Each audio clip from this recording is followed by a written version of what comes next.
Hey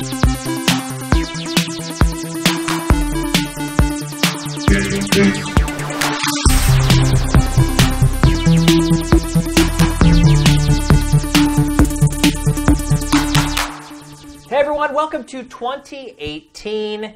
It is GameFace. It is the first episode of the new year. Happy New Year to all of you. Hope you guys had a great holiday season, a great New Year's Eve. Matt, how was your Christmas and everything? All right.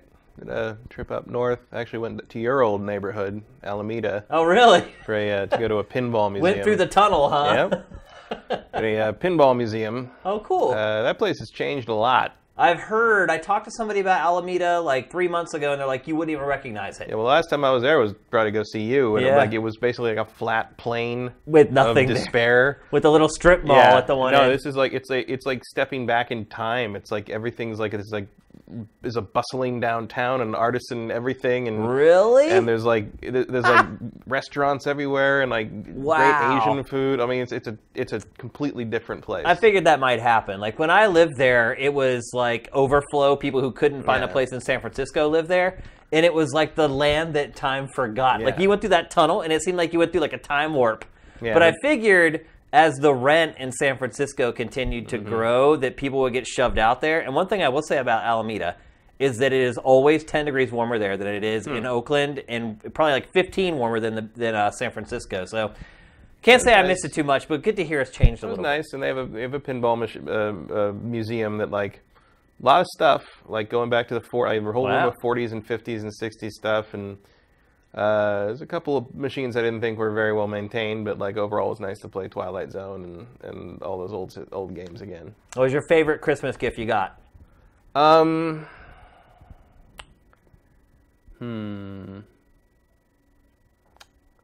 know. I didn't get a whole lot. I didn't either.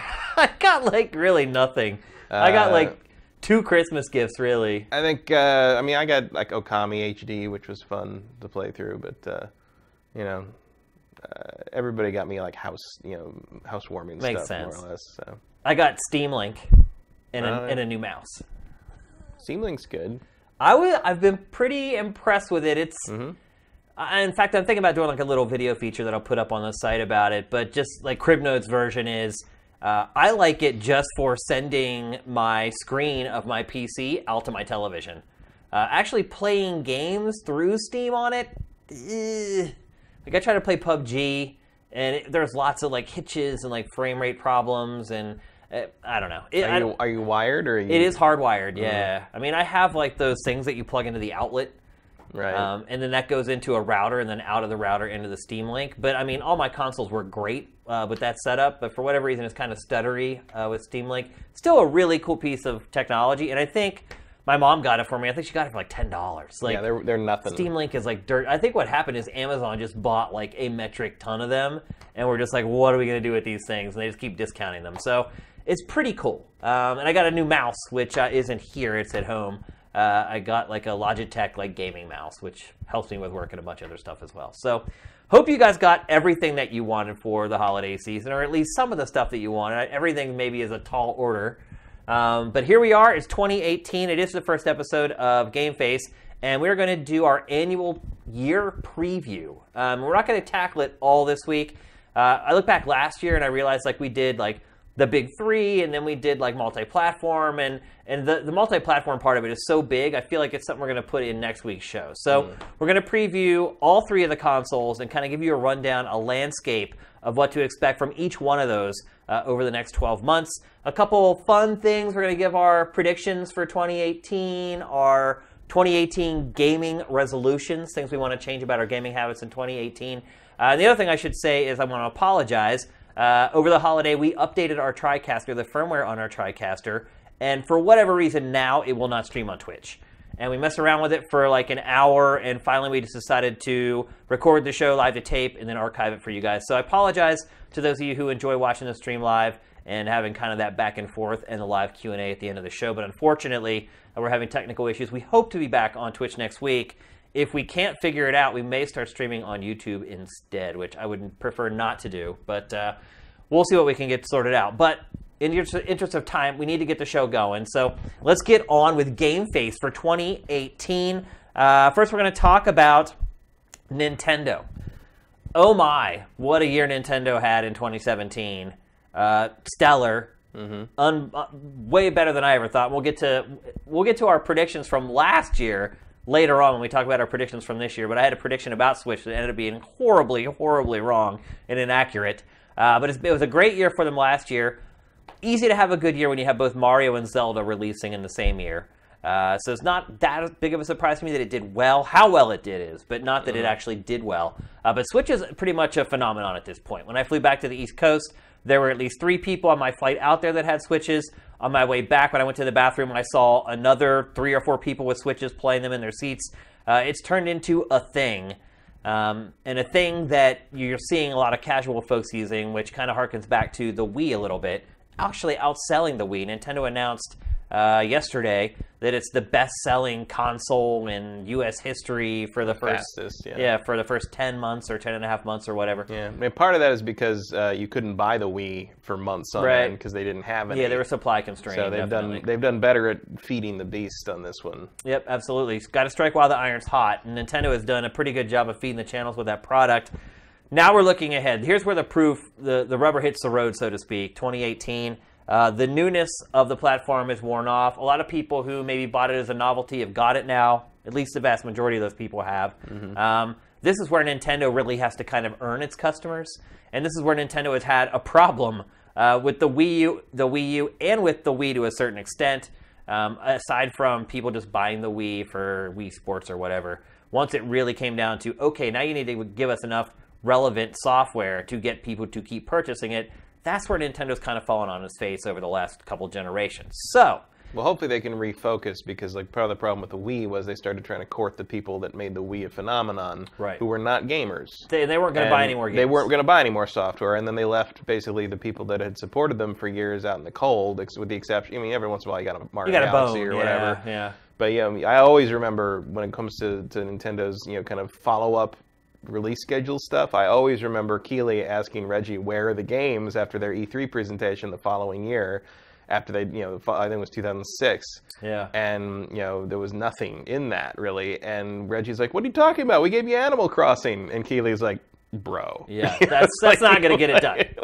So you hope they've learned from that, but we'll see what we've got moving forward. There should be a Direct coming up pretty soon. Well, so what we're going to do with each one of these, with each of the big 3 platforms, console-wise anyway, is we're going to go through the list of announced exclusives for each one. And then we'll do multi-platform stuff in next week's episode.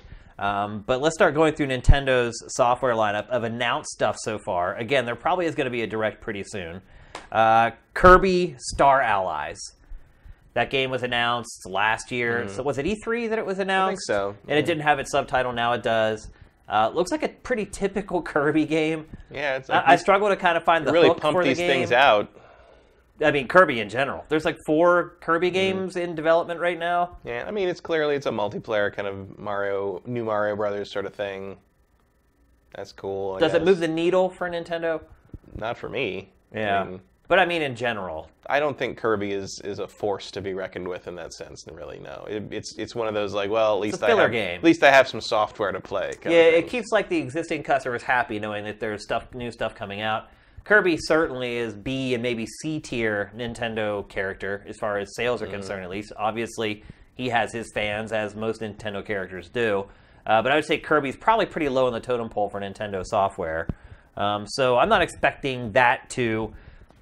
Kirby's probably not going to convince too many people to buy a Switch, I guess. No, I don't think people have been waiting. Well, Mario and Zelda's cool, but I'm waiting to see if we get a Kirby game. Kirby game. Yeah, I don't see that happening. Also, if you're a giant Kirby fan, like Mario Odyssey is a pretty good Kirby game. Yeah. From a certain point of view. Yeah, you're right. So. I mean, it really is just kind of borrows the whole Kirby concept of, hey, take the abilities of this or that, or take over the persona of this or that. Game looks pretty sharp, but... Yeah. Nintendo's found a good kind of house style for the power level of the Switch that keeps everything looking pretty sharp and crisp. Yeah. So as long as you don't really go try to push it beyond that, like you're in a pretty good place right now, I think. Yep. And then the other announced game for Switch that's announced to be coming this year is Yoshi for Switch. We have not got a subtitle for that yet. In fact, they've shown very little of it so far. We haven't seen a whole lot of footage from the game. in the hierarchy of Nintendo characters, where do you place Kirby and Yoshi? Which one's higher? Oh, I put Kirby way higher than Yoshi. Kirby higher than Yoshi? Yeah. I mean, personally, yeah, I hate Yoshi. I find... You're not alone. Doesn't Jeff Gerstmann hate Yoshi too? I think so. I think he does. Yeah. No, I think Yoshi's stupid. Like I never liked Yoshi. I was always happy. I was actually kind of pleased that like in Mario World, which is his first game, Mario World, Mario hit him in the head to make him stick his tongue out, and everyone was like, "No, he's just pointing." It's like, and like last year they actually finally admitted, like, yeah, he's hitting Yoshi. Yeah. I was like, well, who doesn't want to hit Yoshi? I mean, he does kind of have a unique ability. He eats stuff and it turns into eggs. Sure, but it's like I never found him interesting. Like when they try to turn him into something and make like even a his character. Like who is Yoshi? We know nothing. Yeah. He's and then what are Yoshi's motivations? Who cares? He does care. Also, he's they call him a he, but he lays eggs. Like we don't know what's going on. There's a lot of weird shit happening here. Yeah. Yoshi's Island is a great game, but like in spite of to me, and also in spite of the like that thing.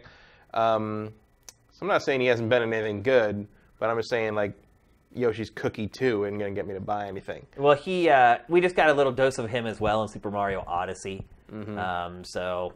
Yeah, I don't see a new Yoshi game moving the needle for the Switch. No. I don't think anyone's going to go to the store and be like, I'm buying the Switch for that new Yoshi game. No, it's just to keep something in the lineup. It's something to release that month. Yep. Another game that was announced in the past year, Fire Emblem Switch. All we've seen for that is not even a logo. No. There was a Nintendo Direct where they just kind of popped up the generic Fire Emblem logo and just said that they're working on that. I honestly don't expect to see that game this year. Do you? Probably not. Yeah. I mean, maybe. I mean, who knows? Like, they pump those things out pretty fast. The formula is well worn. Yeah. So, I mean, they could, but do they need to? I mean, they've already got the Fire Emblem Warriors on the Switch. Like, I feel like maybe they're good for a while. But like, I wouldn't be surprised to see it this year, but I also wouldn't bet on it. We also just got Tokyo Mirage Sessions, which essentially was a Fire Emblem game for Wii U. It was crossed with Shin Megami Tensei. Yeah, but nobody played that. I would be less surprised to see a remaster of that. I mean, I'm surprised because it sold so poorly, although I'd be really disappointed if they did this because I still have a sealed copy of Tokyo Mirage Sessions. I wouldn't be surprised if they do a DX version of that for Switch anyway, because it came out so late in the Wii U's lifespan and it didn't sell especially well. It's new to just about everybody that owns a Switch. And it is a pretty good game as well, so I wouldn't be surprised if that's what we get. But they do say a new Fire Emblem game is on the way, but I'm thinking probably 2019 for that. Maybe. I mean, They surprised us with Xenoblade Chronicles too. Yeah, I mean, again, Fire Emblem is again nothing to hinge your release schedule on. You're right. I mean, I love the Fire Emblem games, but it's like it's nice to haves. Yep. And then there was one game that's actually kind of been building a lot of steam. It's a small game called Project Octopath Traveler. Mm-hmm. Is the Square one? Yeah, it's been getting a lot of good buzz, mostly with otaku, not necessarily with the more mainstream crowd. And then they did like a free demo thing a while ago. Yep, and that's when it really kind of exploded. People got a chance to actually play it, and people have been really impressed with it. This might be one of those hidden gems, kind of like Golf Story was last year, where people don't really expect much from it, and then they actually get to play it, and it turns into a big deal. It's a turn-based RPG, very, very Japanese. But again, is that the kind of game that moves hardware?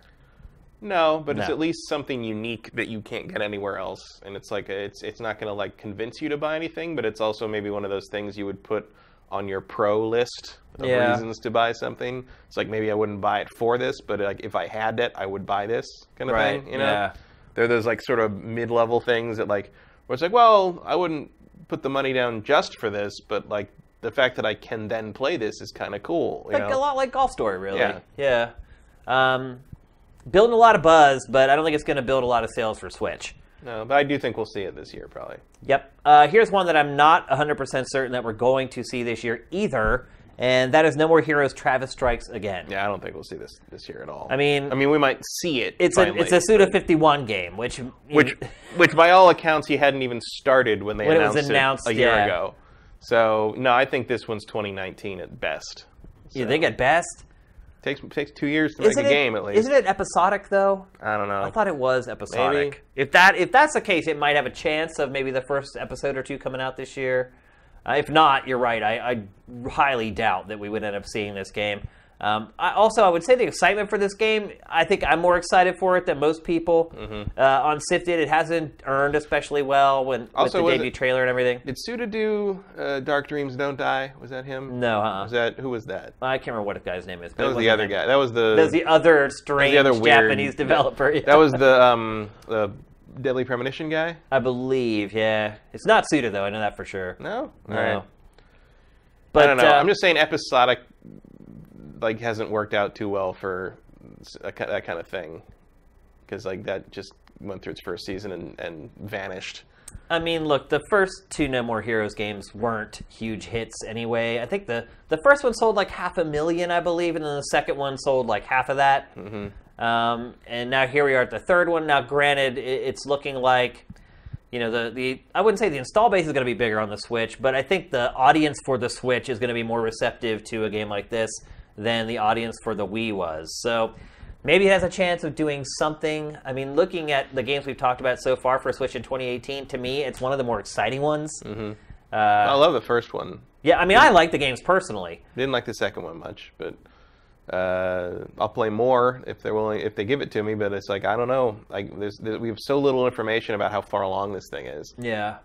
But we do have a trailer for it, which we can't say about a lot of the other games we're talking about. So if we don't have trailers for a lot of these games at this point, that's not a good sign as far as them coming out this year. And then third-party retreads. We're seeing a lot of that with Switch. Not a lot, but maybe more than I expected is a good way to put it. I think most third-party support seems to be this. Yeah, Wolfenstein 2 is probably the biggest third-party game on the way for Switch, at least in my estimation it would be.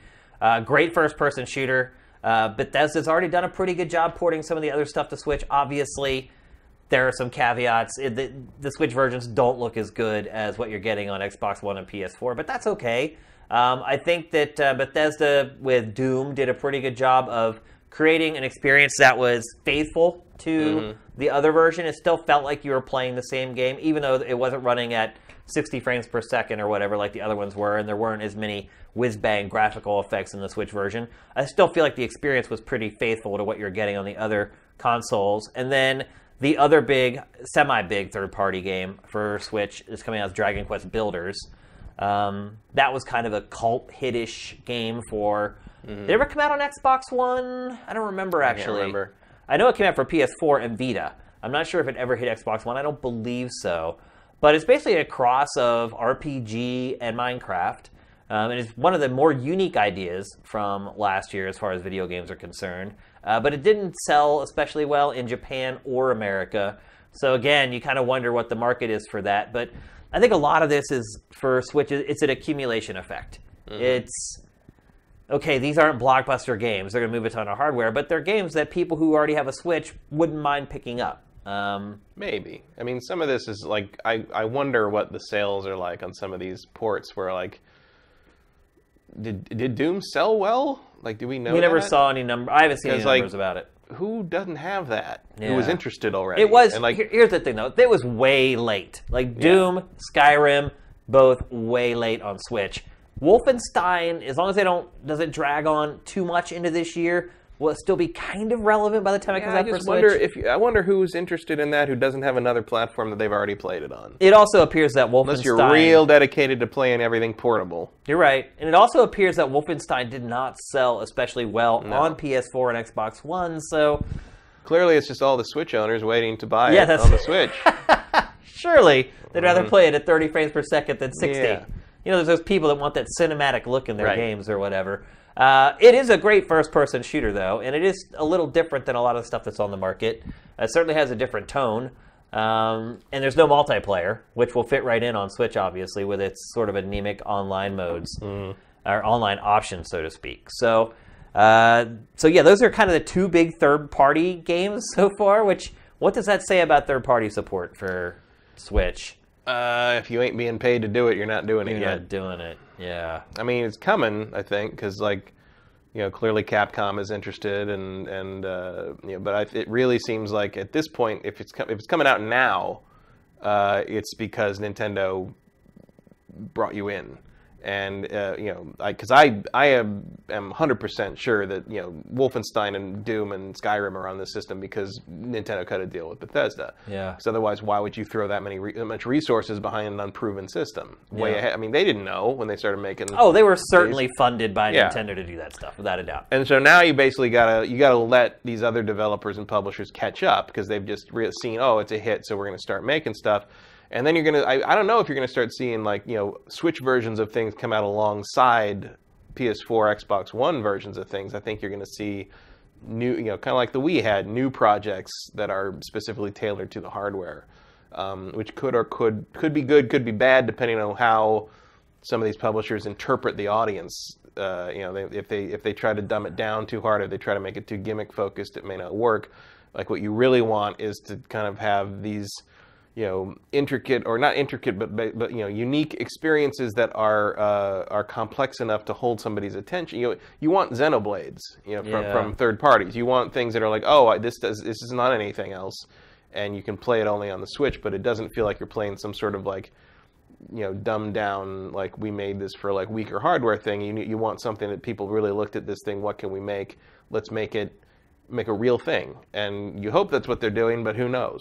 Who knows? You hope the Wii kind of shovelware mentality doesn't creep into this, but it's hard to say what Capcom's thinking, what anyone's thinking. Well, if history is any indicator, that typically has not gone well. No. When the third parties try to make use of Nintendo's quirks in its hardware, so to speak. And God knows Ubisoft tried. Hardware. Yeah. Ubisoft tried over and over and over. EA tried. I mean, it actually had a concerted effort to try to do stuff with the Wii, and pretty much all of it just completely tanked or fell on its face. None of it matched up to Carnival games. It was one of the best-selling Wii games, oddly enough.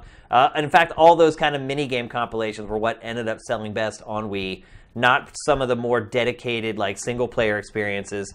And you remember, EA's, My Sims, and it kind of made these sort of chibi versions of all its games that it was putting on the other platforms. I think that's the wrong way to go game about. That was like a light gun shooter instead of just that kind of mentality. Hopefully, is wrong. Yeah, that's the wrong approach to take. I mean, look, we've already seen EA release FIFA, 2K release NBA 2K. Neither one of those games were even a blip on the sales charts. So we're kind of getting into that territory now, and then you look at how did Skyrim do, how did Doom do.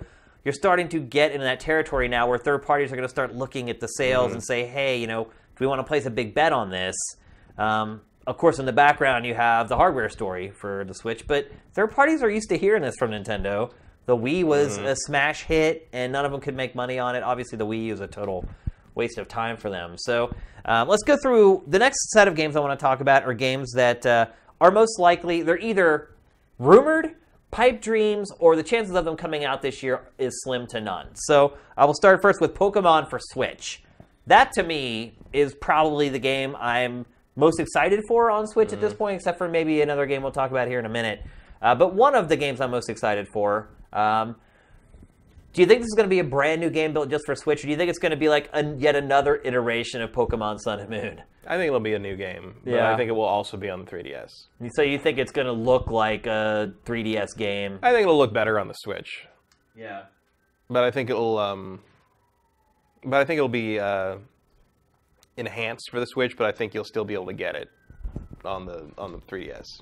Doesn't that mean, though, that it's going to be limited in some ways, if that's the case, but also run on 3DS? I mean, maybe, but I don't feel like Fire Emblem Warriors doesn't feel limited to me. Yeah, that's a good point. Even though they made a 3DS version of that. Yeah. It's just going to be, a matter of scaling it. It'll be fine, but I can't imagine them cutting out the 3DS market with a new Pokemon. It would seem short-sighted to do something like that. But I feel like if it did do that and did forsake the 3DS market and built this Pokemon game that is one of the best-looking Switch games on the market, I think that would certainly increase the sales of the Switch game, which are also selling for $60 instead of $35. True, but just historically, Nintendo likes the sure thing. It does. So, and Pokemon is its surest thing. Yeah. And so it would be smart to probably, basically hold a new Pokemon game hostage on the Switch, but I just don't see them doing that. If they did, bravo, but it's not in their previous strategy. They want everybody to be able to give them money as readily and easily as possible. Yep. So I would expect to see this on everything, on both platforms, and I would not be surprised to see it this year. Like I don't if there's another game of this caliber for the end of 2018, we don't know what it is yet. Yeah. So this would make a lot of sense. And I could also see Nintendo being all hands on deck with something like this. Because, look, it knows better than anyone what it had for this year. And it needs, obviously, a couple blockbusters every year to kind of, to just keep its existing fan base happy, its existing installed base satisfied, but two, it needs to grow it. And so you need exclusives to do things like that. And so I wouldn't be surprised if it's dedicated a ton of resources to making sure that game gets out before the end of the year. And then here's the one game that I actually am more excited about than Pokemon, and that is Metroid Prime 4. What are the chances, do you think, of that game making it out this year? Like 0.04. Like I don't think. I think I'd give it like a 30% chance. I don't think it's possible. Yeah. Not at all. I mean, we haven't seen anything of it. It's they even admitted it's like 2 years out We still don't even know who's developing it. Rumors have been that like Bandai Namco is working on it somehow. Yeah, that would be a travesty. I'd put money on that being 2019. Yeah. No question. I would never draft it, that's for sure. Yeah. Yeah, speaking of which, our fantasy draft, our video game fantasy draft will be coming up here in the next like week and a half. So got to prep for that. I got to prep for my punishment from losing last year as well. Next up, Bayonetta 3, just recently announced, along with ports of Bayonetta 1 and 2. Those ports of Bayonetta 1 and 2 are coming in the next like month or two, I believe. Yeah, March, I think. Yeah, and then Bayonetta 3, what are your chances of that making it to? Not tops. Yeah. But probably better than Metroid. Yeah. It could. I think it's highly doubtful that it comes out this year. I mean, if it was going to come out this year, I would think it'd be like a September game. Like kind of a early holiday season release, just sort of, get a little traction, get a little word of mouth going. I mean, depending on what the schedule is like, it could be their big Q4 game. Coming on the heels of the collect, because that's the other thing is like I feel like the one thing that is in favor of Bayonetta 3 being this year is when they're releasing that collection, 1 and 2. Yeah. Is because why release that so far ahead of this thing you're trying to build hype You're right. for? That does lend some credence to the fact that maybe Q4 Bayonetta 3 hits. But we'll see. It's not like we got a big info dump of it or anything. We just got a logo. So well, right. Well, the other part of it too is that Nintendo just needs software for Switch. I mean, we've been going through what we know about 2018. It's been pretty slim pickings so far. Yeah, it could. I mean, it could all be just because they need stuff in the early half of the year. So it's possible. And a couple of top quality games that a lot of people haven't played is better than nothing. That's for sure. The next game we're going to talk about is Shin Megami Tensei 5. It was just announced about a month ago that it is in fact a numbered entry in the series. How excited are you for this? Yeah. I'm not as big a fan of the mainline game as I am of the Persona games. Yeah. I think most people would agree with you on that. Because the Shin Megami Tensei like mainline games are real time intensive and grindy. Well, so was Persona. So is Persona, but like Persona's more story driven and character driven, whereas this is more of a kind of a Pokemon sort of thing. Yeah. And I like Nocturne a lot, obviously, but like I've my attention span for this series has diminished in the last decade or so. I'll probably play it, but like I don't feel like I have to worry about playing it this year. Obviously, a bigger deal in Japan than it is in the US. Maybe it could come out in Japan this year, but I don't think we'll see it in English this year. Yeah, I don't think there's any way it comes out in the US this year. No, I would actually say Metroid Prime 4 has a better chance of coming out this year in the US than this does. These games are also pretty darn big. Oh yeah, but they did announce that they were working on it right away. Once the Switch was announced. It was one of the first games that was announced in Japan. Yeah, I mean, it could hit Japan this year. I feel like you're going to need 6 to 8 months of translation time and localization, and that's going to push you into early next year. I guess the good news with Switch is that, there's no region lock on it. So you could for some reason you want to struggle your way through that, go ahead. Yeah, I mean, and they are story-driven games, obviously. They're JRPGs. Yeah, the Shin Megami Tensei mainline games don't have a lot of story to them usually. It's usually more just like, catching them all and grinding your way through the various dungeons and stuff. I mean, the story in 3 and Nocturne was very light. It's not... And 4, I barely played 4 at all. Actually, that was a 3DS game, wasn't it? Yeah. Yeah, I barely played much of that. I don't know. It's not a huge one on my radar. I feel like we've been saying while talking about Nintendo in 2018, like this isn't going to move the needle, like over and over and over again. I think this is another game, even if it does make it out this year, that wouldn't make much of a difference. It'll help in Japan, but like it's already doing fine in Japan. So. Yeah, it is. And here's a game actually that could move the needle, but it's not something new or original, and that is Super Smash Bros. DX. They're stupid if they don't release this year. Like, frankly, I mean, really. Like, no, you're right. Yeah, it's a no-brainer. Yeah. And like, and what do you think the chances are that this comes out this year? I'd say like 90%. Like, yeah, I'd probably go that high too. It's just sitting right there. Yeah. And it's like all you got to do is put all the DLC in the package, charge full price for it, come up with like 6 new characters to put in over the course of like the next 8 months, and you're golden. And you really only need like 1 new character for launch, really. Yeah, like it's you're stupid if you don't do this. And Nintendo will do it. Yeah. I mean, look at the sales of Mario Kart 8 DX. It's one of the best-selling games of Q4. Mm-hmm. The attach rate with it in the Switch has been extraordinary, and there's plenty of people that I think were interested in this and didn't play it because they didn't want to buy a Wii U, and now they have a Switch and they're ready. Now, Pokken Tournament is the one exception of a game that was ported over from Wii U that did not do especially well, but then it didn't do really well on the Wii U either. So. No. Smash Brothers and Pokken are not on the same level. No, for sure. Yeah, I wasn't saying that they were, but that is one example of Nintendo kind of doing a quick and dirty port over to Switch that didn't do especially well. But Smash Brothers is its own. Yeah, I think this one might be a little sooner than we think. Yeah. I wouldn't you think surprise like summer, like June, July. I wouldn't surprise me if he's a little earlier than that even. Yeah, and I wouldn't be surprised. Because here's the other thing: we have no amiibos on the schedule.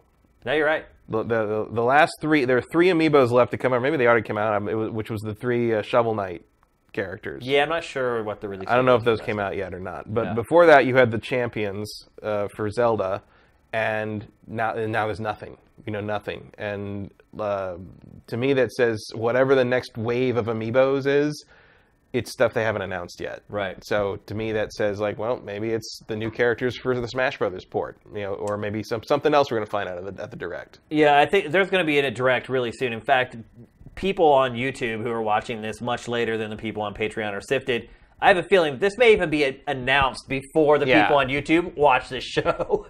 Entirely possible. I mean, I think the it's going to be in the Direct is going to be in the teens. It's going to be in like January 13th, 14th, 15th in there. Yeah, so. It'll be like right on the borderline probably. Yeah. And that kind of brings me to the last thing we wanted to talk about with Switch, and that was over the last couple of days, Amazon has put up placeholder pages for 18. Briefly, they're gone. They're gone now.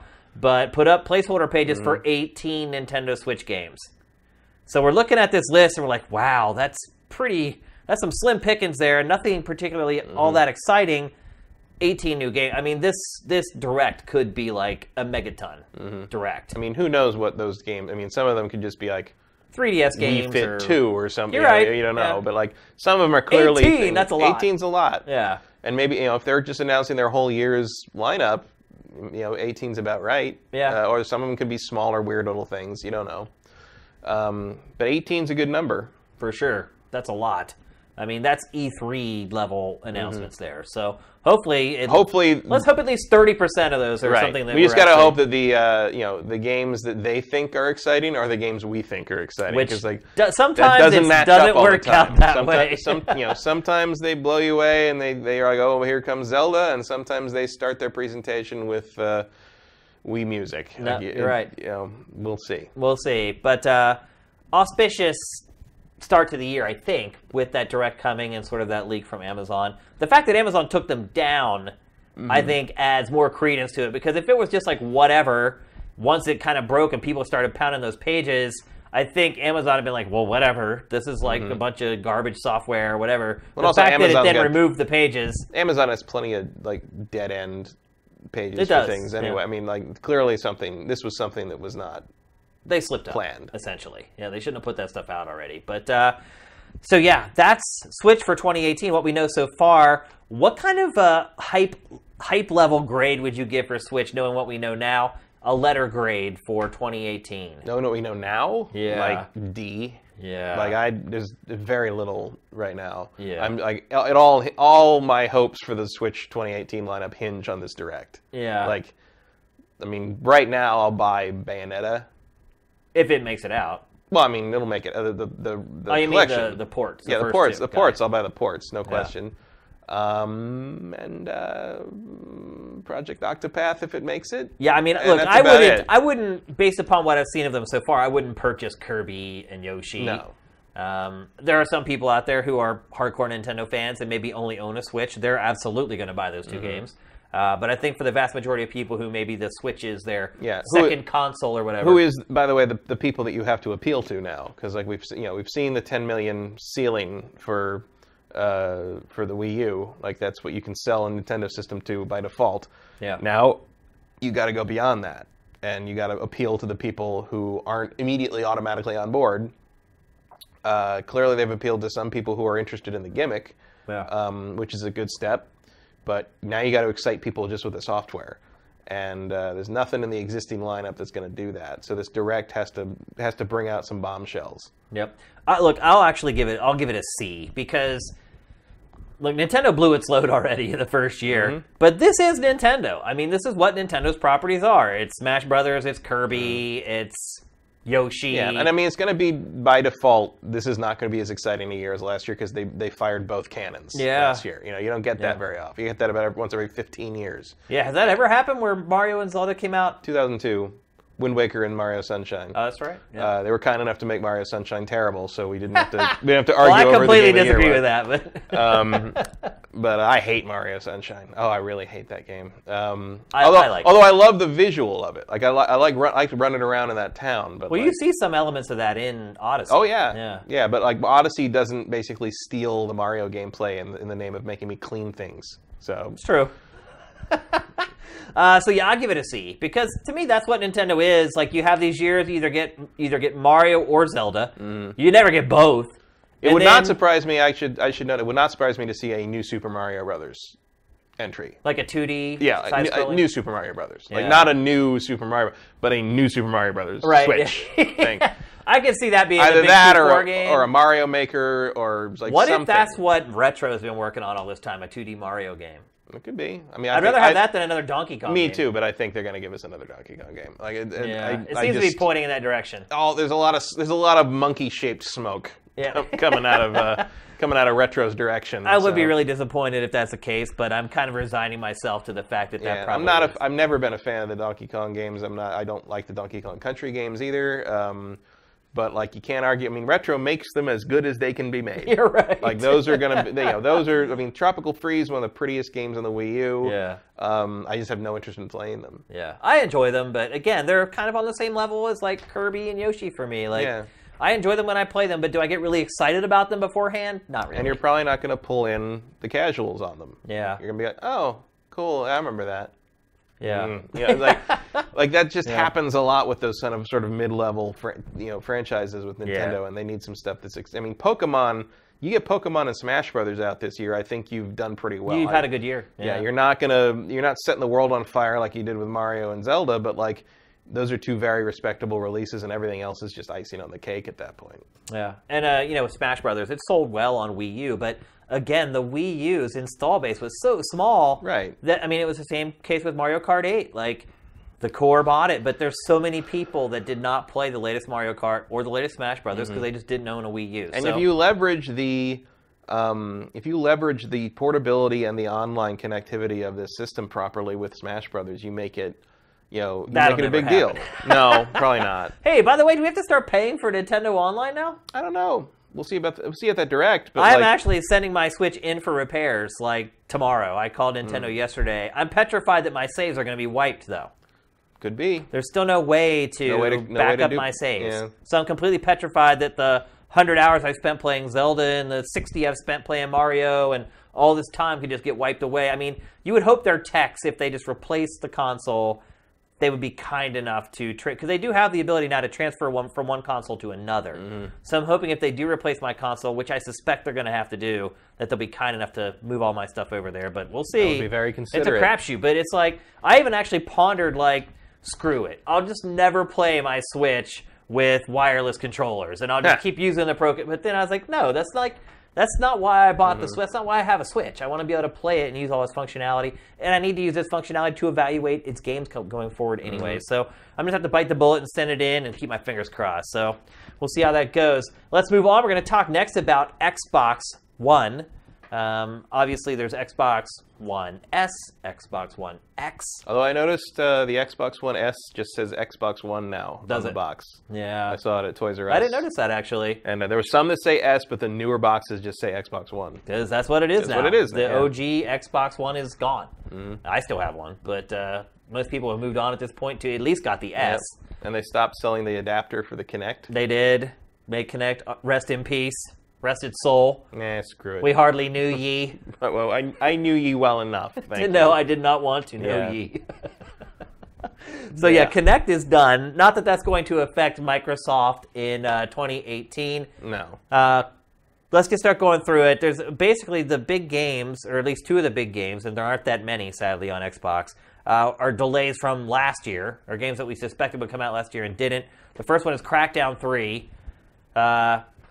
What are your hopes for this game at this point? That it actually it comes out so we can stop talking about it. It's just not a piece of junk at this point? That it's better than 2. I mean, what I've seen of it at trade shows has not been encouraging. No, it looks like a 360 game that survived the generational transition and just can't get it out. It does. And I mean, look, they've been kind of using this as one of the flagship... Because it doesn't look like this.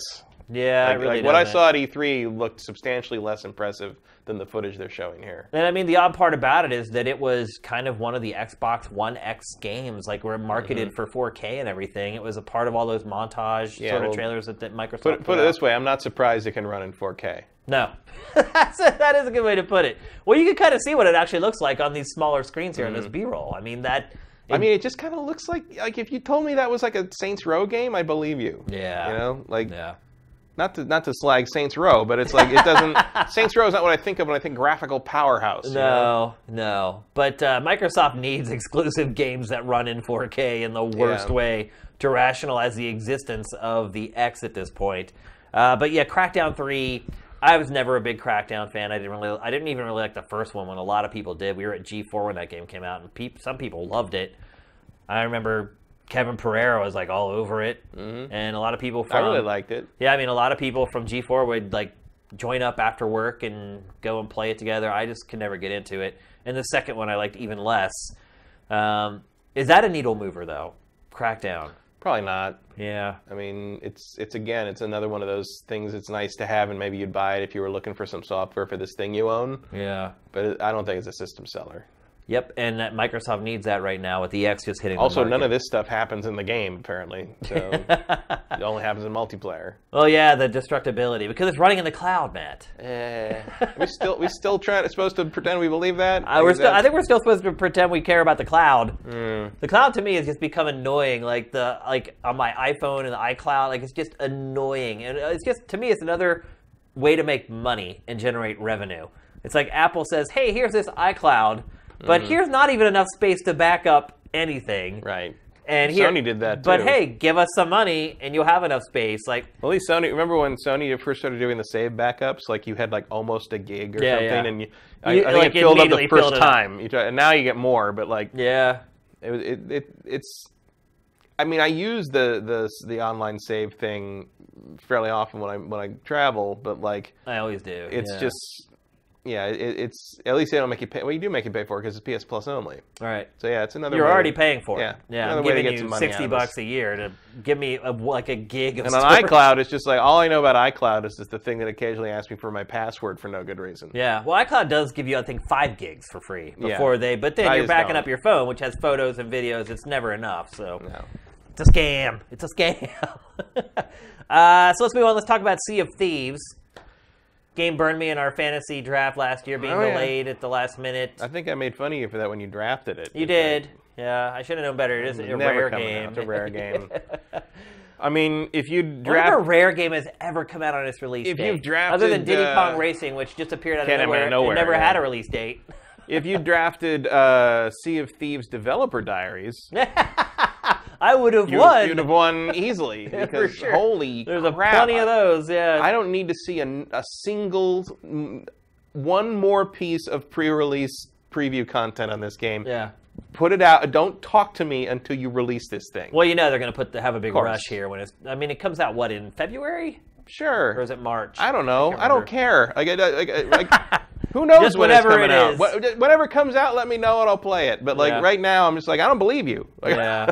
I can understand that for sure. Now, I would say that this is possibly a game that could move the needle. It could if it worked. I mean, it's like clearly it demos well. Because it's completely different from anything else out there. The question is, does it work in the wild? Right. You know, do pickup games with randoms, are they still fun? If it, you know, can it be that? Can it be something you can just jump in and play and get the full experience and feel like you're doing something cool? Feel like you accomplished something, yeah. Or is it just this random, just ride around on a boat and attack other boats, which could be fun. It could also be fun, but I don't know how long you're going to keep playing that.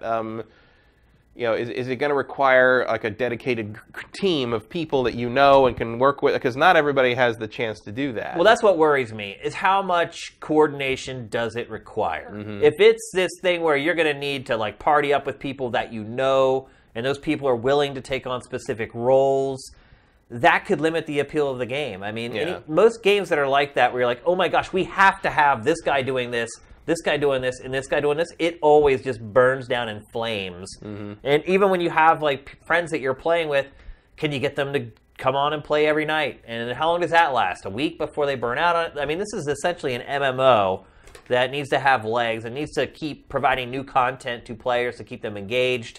It's a slippery slope. Yeah. It's a tough genre to nail, and Rare has really no experience with it whatsoever. No, I mean, there's a feeling here that kind of like, well, Rare revolutionized console multiplayer once before with GoldenEye, and there sort of seems to be this hope that 20 years later they can do it again. With a whole bunch of different people. With a whole bunch of different people in a completely different world, kind of, you know, like... In a whole different genre. Yeah, I mean... I'm not going to say never on this, but like... But here's my point. Clearly, Microsoft is hoping this is the new Halo. Yeah. Like, this is the new thing that makes it worth owning an Xbox, and I just don't know if that's there. The water is amazing. It is, yeah. I mean, I think what I was trying to get at is we've talked about, I don't know, about 15, 20 games at this point, and none of them have really been something that has even an opportunity to kind of make a difference. And I think that this is the one game that at least has that opportunity. Whether Rare executes on it, and it does or not, remains to be seen. Yeah. But I think there is still a chance that it could actually maybe turn the fortunes of Xbox a little bit if Rare actually delivers on it. If this becomes like the big new thing, and you know it's possible, if this could get kind of like PUBG traction, right? That's what I'm talking about. Yeah. And for that matter, PUBG. And stranger things have happened. For sure. I mean, for that matter, PUBG could be something that turns a title. If it ever runs at a decent frame rate, sure. Yeah, it's struggling to hit 30 right now. So that water is so incredible. By the way, wow. Seeing it in person at E3, like it's amazing. It's even more impressive. Like, on a 4K TV, and for sure. Next up. Makes it even weirder that PUBG can't run at full speed. It really does. It makes no sense whatsoever. Next up, State of Decay 2.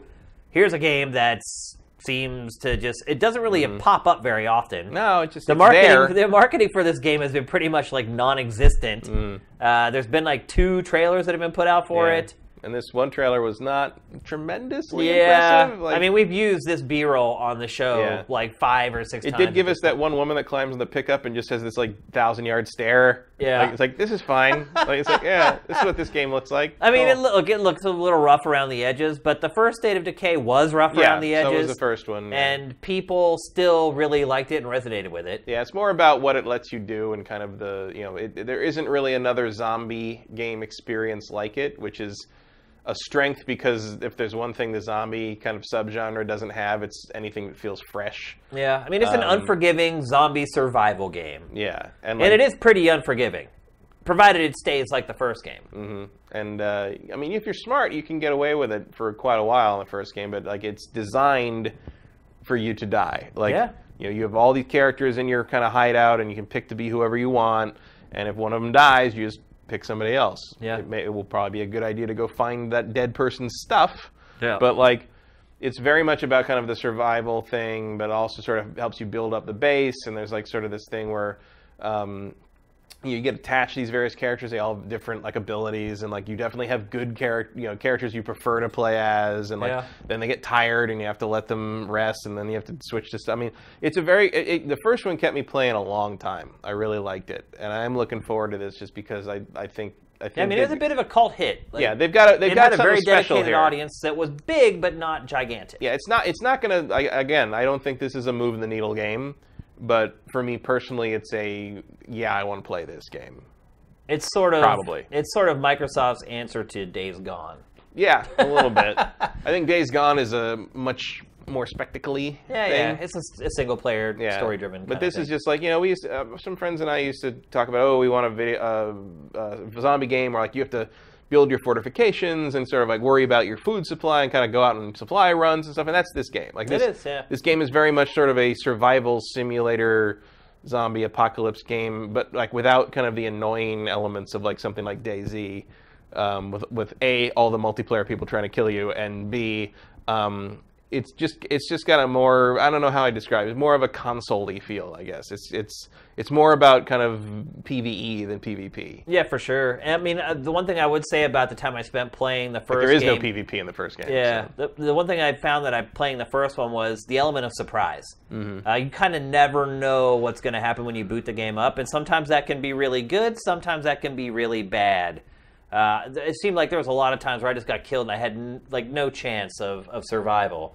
You can get yourself in trouble really quickly. You got to know when to run. You definitely do. And I think that's kind of what made it resonate with a lot of people. So I'm assuming they're going to keep that aesthetic in the sequel. We'll see. But we really haven't had a chance to play it or anything. It's just been kind of details are very sketchy. Hardly any marketing. Hasn't and been the part with the flare makes me wonder if there's like a bigger co-op multiplayer thing going on. I'm guessing there probably is. Yeah. Mm-hmm. I mean, it says you can't survive alone. Right. Over and over in the trailer. So I think that's probably one of the better exclusives for Xbox. Yeah, I never thought I'd say it. I know, but that's kind of where it's at this point.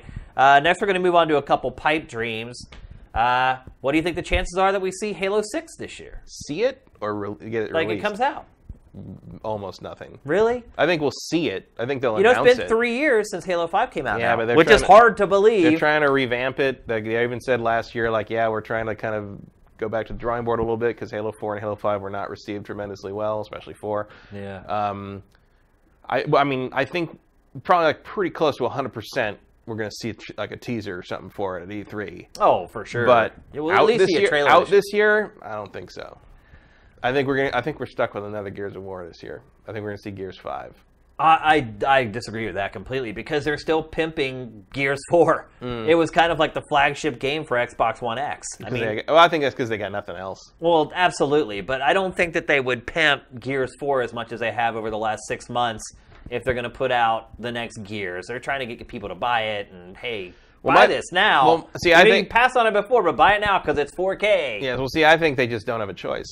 Yeah. It's about the right time for the next Gears game, whereas Halo has run into, the usual release for the next Halo game was last fall, and they missed it.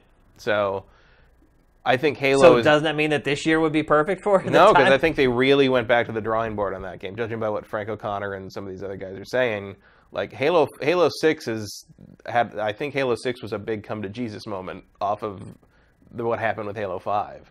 So Halo 5 has done well financially, though. Done well, but in terms of building the mythos and building the story, people are not satisfied with it. And rightly so, because it was not very good. Yeah. And I think they're really trying to take that back to square one, and that takes time. It is. Unless you're Destiny. It is Xbox's most important IP, without a doubt. And so I could understand why. Look, if that thing was anywhere close to being able to be released this year, we would have seen something on the Xbox One X. They would have shown us a teaser. They would have shown us what Master Chief looks like in 4K. We would have seen something. The fact that we didn't see anything and they fell back to a 1.5 old Gears of War game says to me they had nothing else. That's a good point, actually. I'll give you that.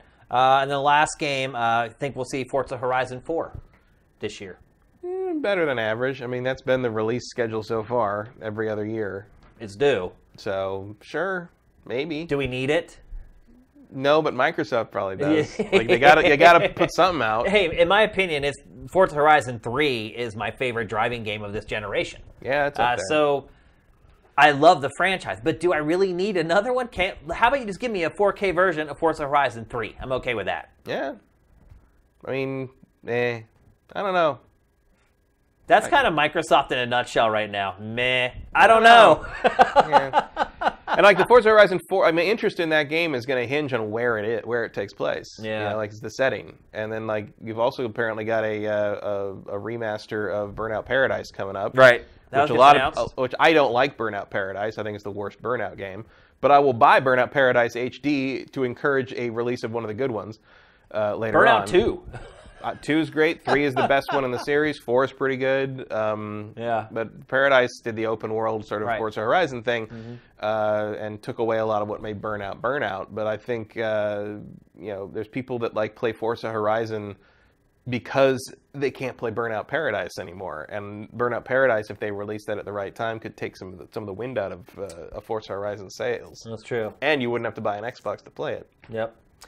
But the advantage Forza Horizon has is there's not really anything else like it. Like there's no real good. Well, Need for Speed tried to be Forza Horizon. Yeah, but payback, please, and it fell way, way short. And there's nothing really exclusive to Sony that does that. Really, the only competition it has is the Crew 2. Yeah, which is looking pretty good. Looking pretty good, but delayed again. Yeah, I'm okay with that though. I mean, yeah, make it good. But yeah. I wonder when that's going to come out. I think Crew 2 will probably still make this year. Yeah, for sure. They only delayed it, 3 months or something like that? Something like that. So, we'll get to third-party stuff, multi-platform stuff in next week's show. So, Xbox One /S/X. What's your hype letter grade for 2018 based upon what we know so far?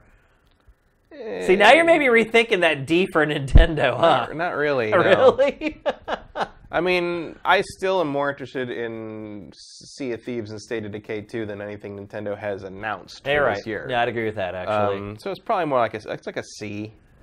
Man, I can't give it a C. I just can't. Because I feel like if I were to do that, Sea of Thieves. It would just a Sea of Thieves.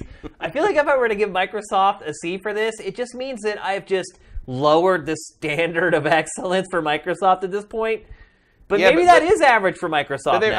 I mean, my main reaction to a lot of the Microsoft lineup is which is like the definition of mediocre. I mean, it's just like all right, maybe I don't know. You know, like it's been a long time since I was really excited about a Microsoft lineup. That's why I was saying maybe this is average. This is the for new Microsoft normal now. sort of, yeah, maybe the bar really has just been set at that point. I still got to give them a D. I mean,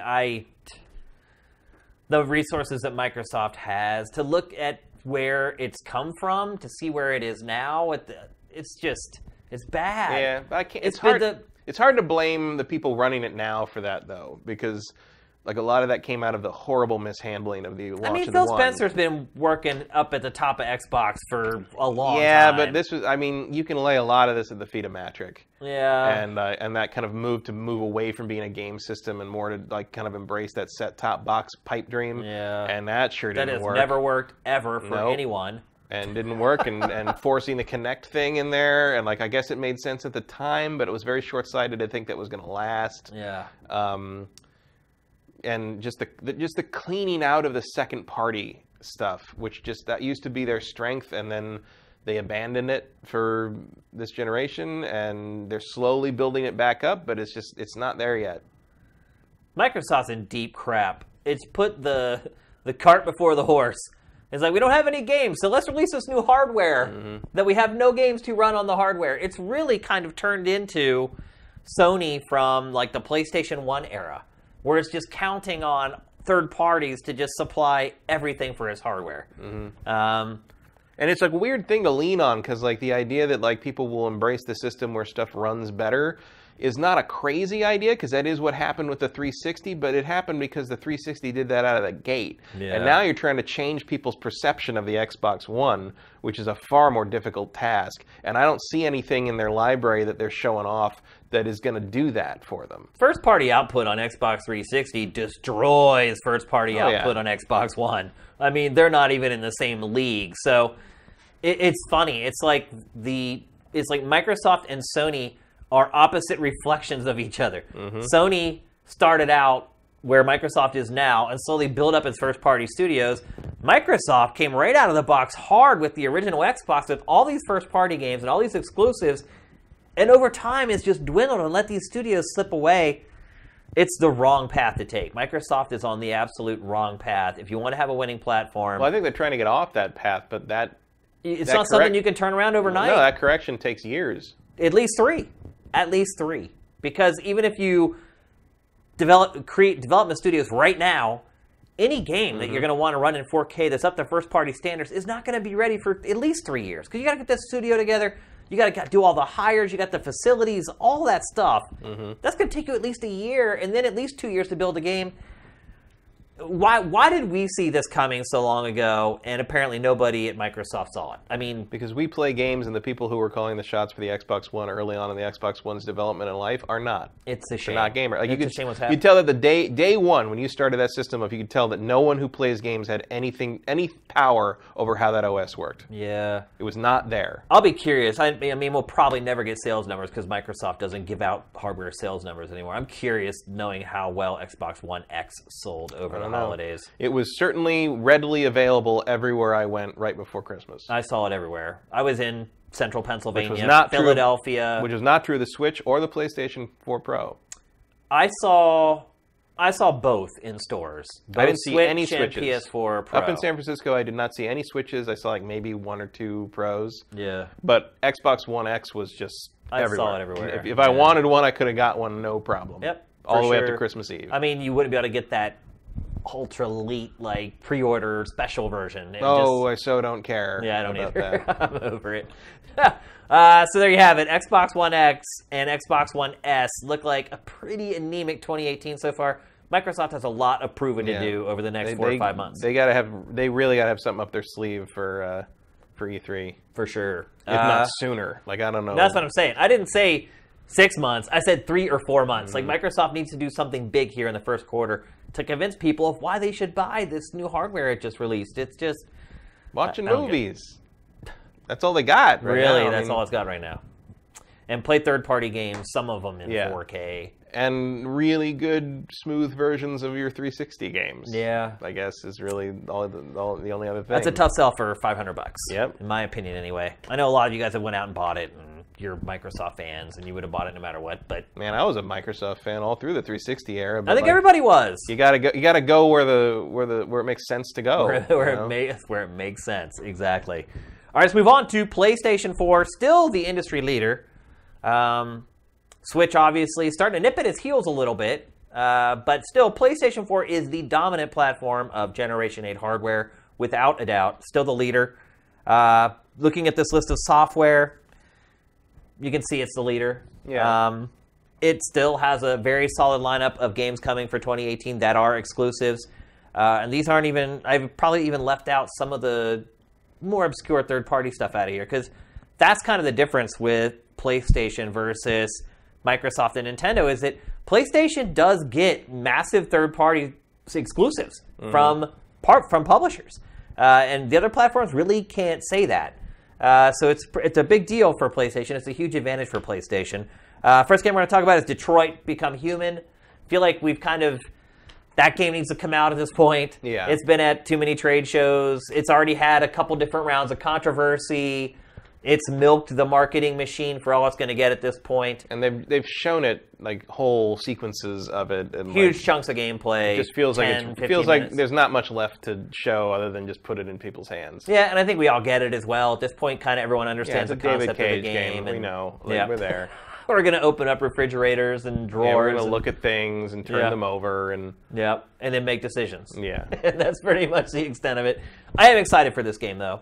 I'm done with this marketing cycle. I'm ready to get my hands on it, but I am excited to play it. I always feel like I'm always willing to give David Cage another chance, because I always feel like his games are just right on the cusp of being something that I really enjoy. Yeah, his heart's in the right place. He's just... I don't know if he's got the chops to do... I don't know if he's got the chops to execute what's in his head. Yeah. You know what I mean? It's like I see what you're after. I see what you're trying to make. But you didn't quite... Every time, doesn't quite get there. I wonder how many more chances I'm going to give him. It's not like it's a conscious thing where, like, now I'm done. Like, How many more chances does Sony give them, is my question. That's a good point. These games can't be cheap, and they just don't sell enough to justify. Yeah, they sell like 1 million usually, something like that. And I'm sure between marketing, development, they cost probably well more than that. And they squeeze a little bit more money, I guess, out of Heavy Rain and Beyond Two Souls by releasing PS4 versions of them. Yeah. But like purely digital, I think. Yeah. But how much more do you really make doing that?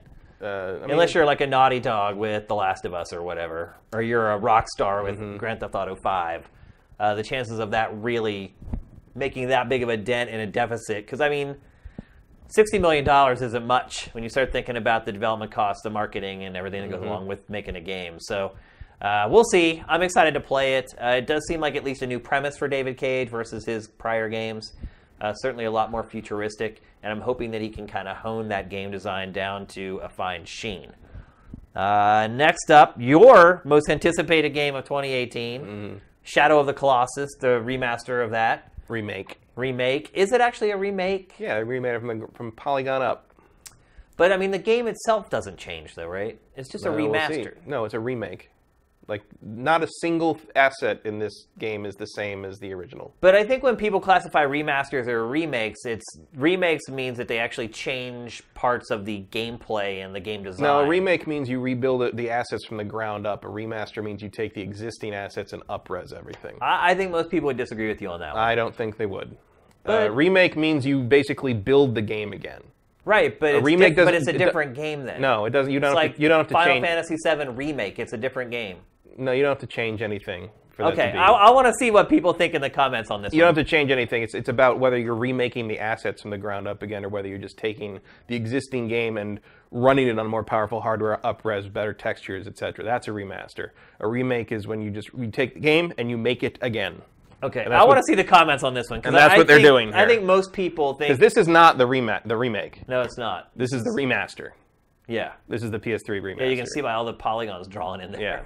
So the remake is Blue Point is starting completely from scratch and building this game again. I don't think most people consider that, though. That's the definition of a remake. There's a definition of a remake? That is the definition of a remake. You have remade the game. Most people say you're remaking the game and making it different than it was before. No, you remake the game. You remake the assets. But aren't you just remastering the assets? No, because they don't use any of the old assets. Remastering means you take the old asset and you make them better. You remaster them. If you remake the game from the ground up, that's remaking it. There's no mastering happening. So how do you... Well, if that's the case, then how do you tell the difference between Final Fantasy VII Remake, called Remake, and what you get with the Shadow of the Colossus? What do you call the Final Fantasy VII Remake, then? Were they actually completely... Right, but they're actually completely redoing the game. It doesn't matter. That's exactly the same thing they're doing here. Changing the content doesn't matter. Remaking the assets from the ground up is what the remake is. Well, I'll beg to differ on that one. We'll see what everyone else thinks. But anyway, your most anticipated... An army of one as always. It's not as always. So, your most anticipated game of the year.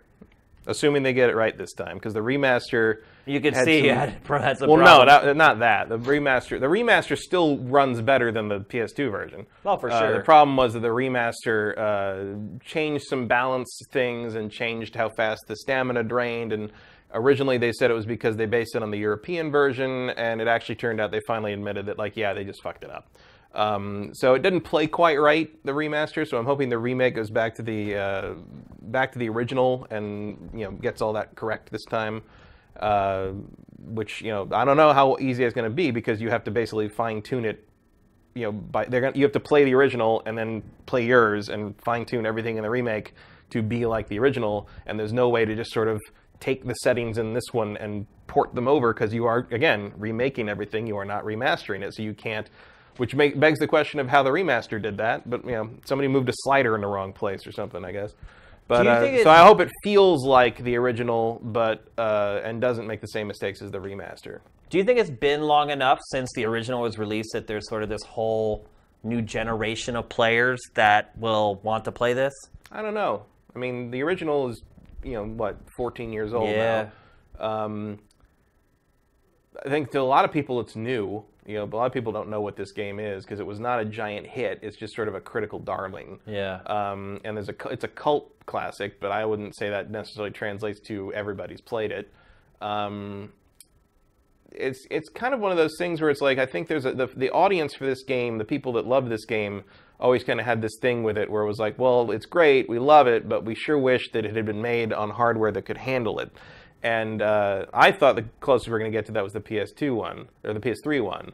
And I always... The original's a little janky. It plays a little rough and looks a little rough. And there's a little bit of its charm to some degree. Absolutely. And there are people that hate the remake and think that the changes to the way it looks so good, it loses something by running at a smooth frame rate. Like there are people who are against the 60 frames per second mode in the remake because they say it's too smooth. That's what I was saying earlier. The cinematic, but literally, like the idea that the frame rate is dropping while this giant thing is stomping around adds to the atmosphere. I think that's complete nonsense. That's absurd. Yeah. The smoother it runs, the better. I mean, if you want to play the broken version, go play the PS2 version. Yeah. So I'm excited for that. I'm excited to see this art style and these character designs brought to life on hardware that can do it justice, which I think is the point. And do I think every game should get 2 remaster attempts across 3 generations? No. But this one, I mean, this is my favorite game of all time. I will take however many of these. If you want to keep putting these out, another one out every generation for the rest of my life, I will keep buying it. Yeah. I think a lot of fans of this game would agree with you on that. And I wouldn't even say that about Eco. The other games is. Will I buy the PS5 remaster of Last Guardian? Probably not. No. But this, many times you want to make this better, I'm in. And so you think, are there a lot of people like you though? Do you think? I don't think this is a needle mover. I think this is Sony kind of has that thing where some of their games are just it's really cool that's in the library. It's not going to be a hit, but it's really cool that you did that. And this is one of those to me. It's I'm glad they're doing it because I love this game. Do I think it's going to be set the charts on fire? I'll be stunned if the remake of this game ends up in the top 10 of any of the sales chart. It's just I wouldn't be that surprised. I mean, a lot of it will depend on what month it comes out. What else is out at the time? Yeah. I mean, it's February. It's the beginning. It's a month from now. Oh, that's right. Yeah, I forgot it was coming up real soon. So it's not like it has a ton of competition, but I just don't see. I think there's a niche market for it of people who love this game, and maybe some people are curious about this game, and that's the end of it. I think it'll sell better than The Last Guardian. Yeah, that's probably true. Also because it's just a more interesting visual, but it's a better game. Yeah, in my opinion, anyway. Let's see what else. Days Gone. I'm starting to get worried about this game a little bit, Matt. Yeah, it's we've seen a lot of it over the couple of years. Well, we saw a lot of it, but it seems it's kind of disappeared over the last. Well, they didn't have anything to show for them. I would hope that's because they had to buckle down and start trying to finish the thing, and not divert more resources to more demos. But we still don't really know what the gameplay is in terms of kind of how it functions. We've seen little snippets, but we don't really we don't have an idea of what an hour of playing. We don't this know what the game loop is feels yet. Yeah. What's the gameplay loop in this game? And we don't know anything about a release date. We don't it's for something we've seen so many minutes of footage of. It feels strangely vague. I really don't know what kind of game it is, to be honest with you. Is it an open world game where you can go wherever you want? I don't know. Is it a linear game where that gives you the appearance of it being open world and you're kind of forced to go from one location to the next? Is it big areas, but it's not an open world? It's like a Witcher 2 thing where it's big open zones, but there's no open world. I mean, really, the only thing I know is that it seems that you can manipulate the zombies to help you. Mm-hmm. Yeah, is it a secret gang warfare simulator that just I happens don't to know. have zombies in it? I don't know. Maybe a little bit of that mystery is good. Do you think it's coming out this year? God, I would hope so. It needs to come out. It feels like it. Otherwise, it feels like you're over baking. You know what I mean? And I think also it's maybe starts to look a little long in the tooth. Yeah. If it doesn't come out this year, it looks good. Don't get me wrong, but if you really stop, kind of pause the game and look, there's 5 zombie types that are just. The zombies all go to the same hairdresser at the very least. But I feel like this is not one you can let linger too long because the zombie thing can really get stale fast, and you're also going to start. The more you delay this, the more you're going to start running to the point where you're starting to see this alongside Last of Us 2, and I don't think this thing can stand against Last of Us 2. No way. If you're just talking about being out in the wilderness fighting zombie things. with extra human drama using shotguns, like Last of Us 2 is going to kill this game every single time. Absolutely. And people are just, whether it's fair or not, people will perceive these as kind of birds of a feather. And I think you need Days Gone out before you start pushing Last of Us 2 in earnest. Agreed. God of War. So just today, Game Informer released its cover story with tons of information on God of War. You cannot jump in the game. That was one of the big revelations. That's kind of a big deal. Yeah, I mean, double jumping is sort of Kratos' bread and butter. Yeah, I mean, you can't jump at all, apparently, according to Cory Barlog. And I don't want to spoil too much of what Game Informer reported today, because obviously it does great work, and I would prefer people go and kind of check out their coverage. And I want to talk a little more generally for this episode of GameFace and not get drilled down on the details as much. Also, one of the things that has come out over the last couple days is that pre-sales for God of War are a bit soft. I saw somebody reporting that on Twitter yesterday, which I was kind of surprised by. I haven't pre-ordered it. You haven't? No. No? And why is that, Matt? I don't know. It just seems far away. I know it's not. It's not. It's like 2-3 months away, I think. I don't know. Maybe I'm waiting for the better bonuses. You're waiting for the collector's edition or something along those lines. I don't think. I doubt it. I don't need a statue of Kratos. Yeah, you probably already have like 3. No, No? I don't think I have any God of War merchandise. No. I have all the games. I love God of War, but I just never. This to me is a needle mover. Yeah, I would hope so. Regardless of soft pre-order sales or whatever, this is one of the reasons people buy PlayStation hardware. Yeah. And certainly I am very happy that I have a PlayStation 4 so that I can play this game. And if I didn't, I would certainly consider buying one just to play it. I've always liked God of War. I would agree that by the time the PlayStation 3 iteration came out, that whole formula was starting to get a little dry. Mm-hmm. I still really enjoyed the game. But by the time I got to the end of it, the seams were starting to show in its design. Yeah, well, I think also I played I didn't play Ascension, the weird prequel multiplayer one. Yeah. In fact, I continually forget that God of War Ascension and Gears of War Judgment exist. Yeah. But I really like the originals. I struggled to get all the way through 3 because the maze part in Hades was. And then remember the ending with the one-on-one battle. Yeah, and it was like almost impossible to win at first, and they had to go in and they had to nerf it. Yeah, and it was just I dug it, but I felt that game kind of peaked in the opening sequence. Well, I felt like it peaked in the middle of the game. Sorta, like the opening. That's where the best part of the game. I felt like this. It started off great. It built, and they got to the middle of the game, and then it just kind of plateaued and just slowly went down from then on. At least that's how I experienced it. And so I think mixing up the formula is good. To me, someone who likes God of War, I'm glad to see them taking it to a new location and some new mythology, and then the fact that they're kind of mixing it up and being more of an adventure game. And as someone who really likes the new Tomb Raider games, there's enough I see enough pedigree there from that kind of idea that I am more interested in this than I would be if it was just another hack and slash. Standard God of War game. And look, absolutely for me, this is a needle mover. Not only that, we have not been saturated with marketing for this game. Mm-hmm. The crazy part is they put out this big chunk of gameplay to debut it for the first time, and really have not shown us anything since. And it's a pretty long game by their they're saying claims. It's 25, 30 hours or something like that. And this is pretty much all we got. We got those weird audio logs that they've been putting out to promote it. They're supposed to help you get into the lore of the game. We actually found out more from the ESRB rating than we did. Yeah, than we have from the developers. And it's only a couple months away, so I would expect that we're not going to see a whole lot more of it until then. Yeah. And I kind of like that. It's very rare for a game to be under-marketed. Sony may regret it in the long run, but it's good for us, I think. Well, we'll see what they can do. I bet you'll see a big commercial for this during the Super Bowl and stuff. They'll ramp it up.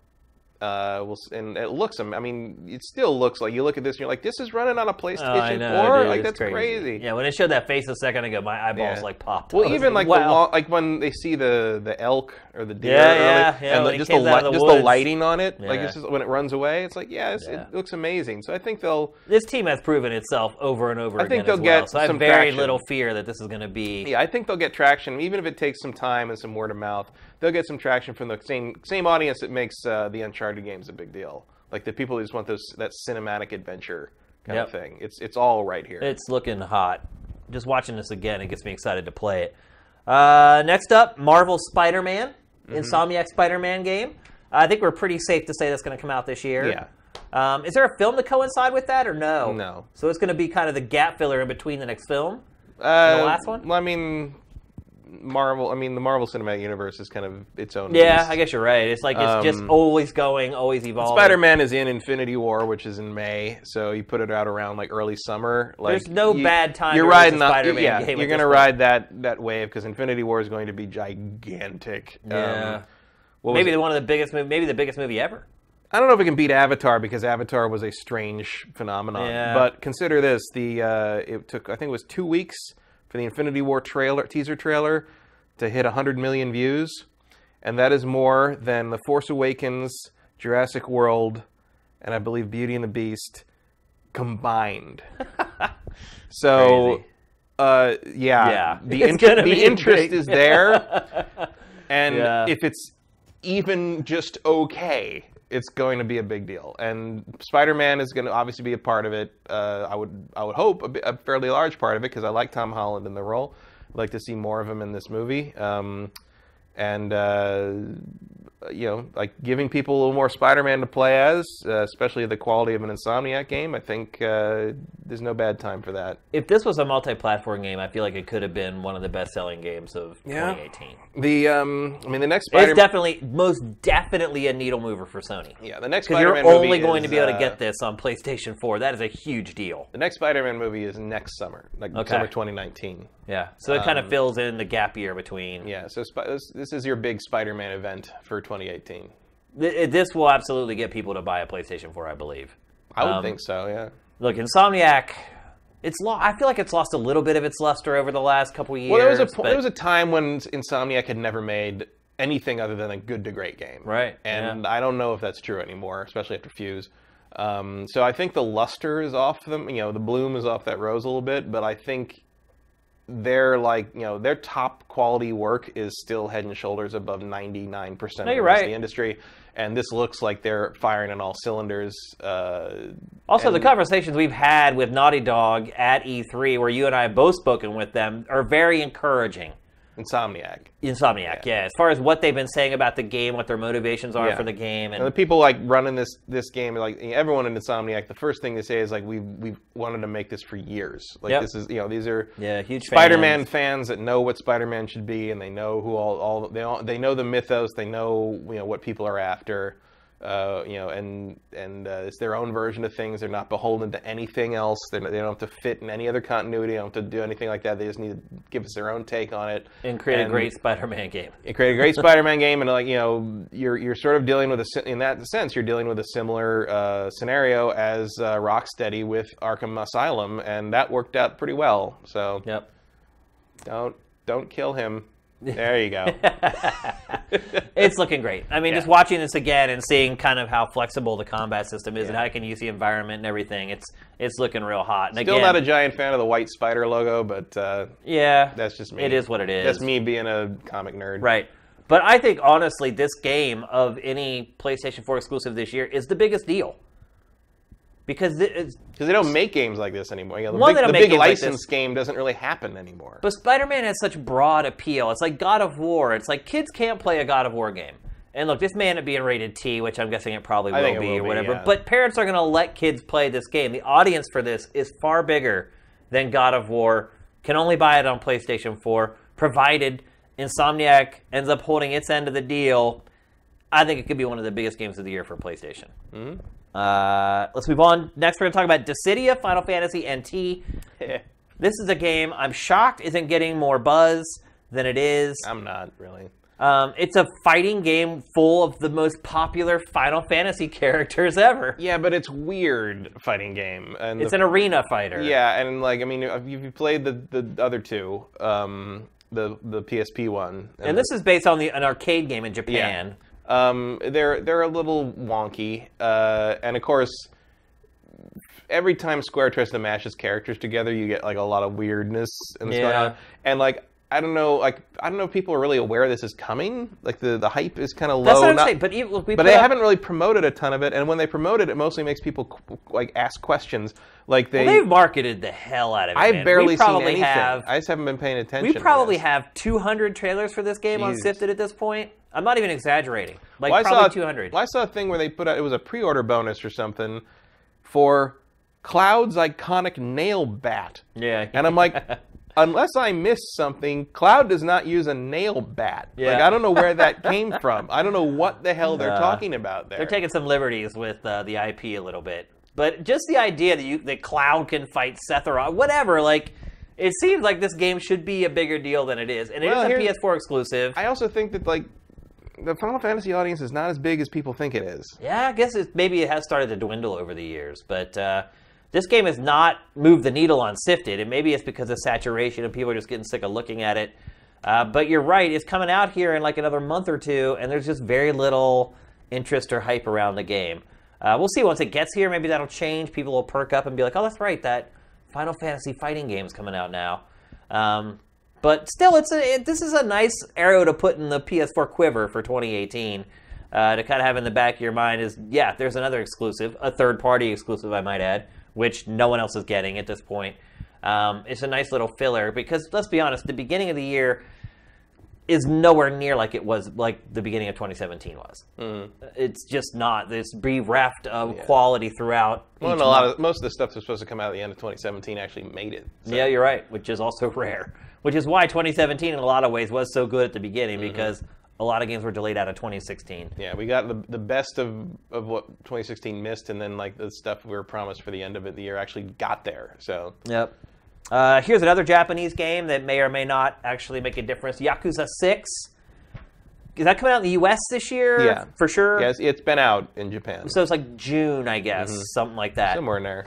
And then at some point around the time of release, I would expect an announcement for Kiwami 2 for the U.S. release. Yeah, because it's already been... Is it out in Japan, Kiwami 2? Yeah, that's what I thought. Yakuza 6, have you played it? No. I wait for the English on these because there's just too much text. Yeah, I could totally get that. Also, like some people were wondering why this wasn't on my most anticipated list at the last show of the year.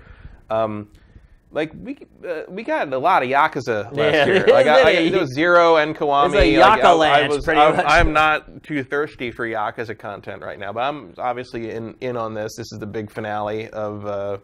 That whole story arc, right? Of Kiryu's story. They say they're not going to use him moving forward, at least not as a player character. They would, and then there's some mobile game, a free-to-play mobile game, I think, that sort of hinted already at who the next star might be. I mean, these games are fantastic, and like it's also really big, really long, and tons of content, and like you said, we've just been flooded with them over the last 2 years. It's it's bordering on burnout a little bit. Yeah, well, I mean, they're almost done. Yeah, because part of it comes from the fact that they remade the PS2 ones. Right. One and two were, quite frankly, not games, playable by modern standards in some way. It was they're real primitive, and bringing them up to the Zero is probably the best game in the series right now. There are people who play the Japanese version of 6 that say 6 is better than 0, but it's using the same engine and stuff.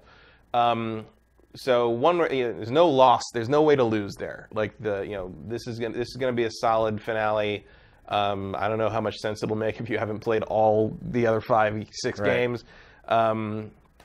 But you're gonna get your money's worth. Yeah, with you this get your money's game worth for on sure. all these games. And the other it's thing I gonna love come out in the summer, which is typically a dead zone kind of for games. And the other thing I love about the Yakuza games is they have that kind of heightened melodrama that is so common in Japanese media. Yeah. But they don't feel like they're for teenagers. They don't feel like they're for children. Not. Yeah. Like sometimes like something like Xenoblade Chronicles 2 or some of the Tales of games kind of have that thing where you feel like you're playing something that was probably targeted for 13-year-olds. Yeah. And it was. And while Yakuza has a lot of the same sort of sort of melodrama and slapstick comedy relief and sort of things that you see in a lot of the anime style stuff. It's still like when the rubber meets the road, the storytelling is a more adult approach. And I really like that Sega kind of takes these games and shows that like you can have your cake and eat it too in that regard, and in terms of kind of having a very, very just immutably Japanese product that still doesn't feel like it's not for me. Yeah. And it's not a cultural divide thing. It's just like, it's literally a target audience thing. It's like a lot of these JRPGs now are targeted at basically children. And Yakuza is not. Yakuza is more for, I think, somebody in the kind of the college range would be probably their target. And it harkens back to a lot of movies I like, the Yakuza Papers and that kind of thing. And there's nothing else like it, honestly. This is the first Yakuza built from the ground up for Generation 8, is that right? No, 0, I think. 0 was the first one? 0 was. Okay. Or was there a Yakuza 0 on the PS3 in Japan?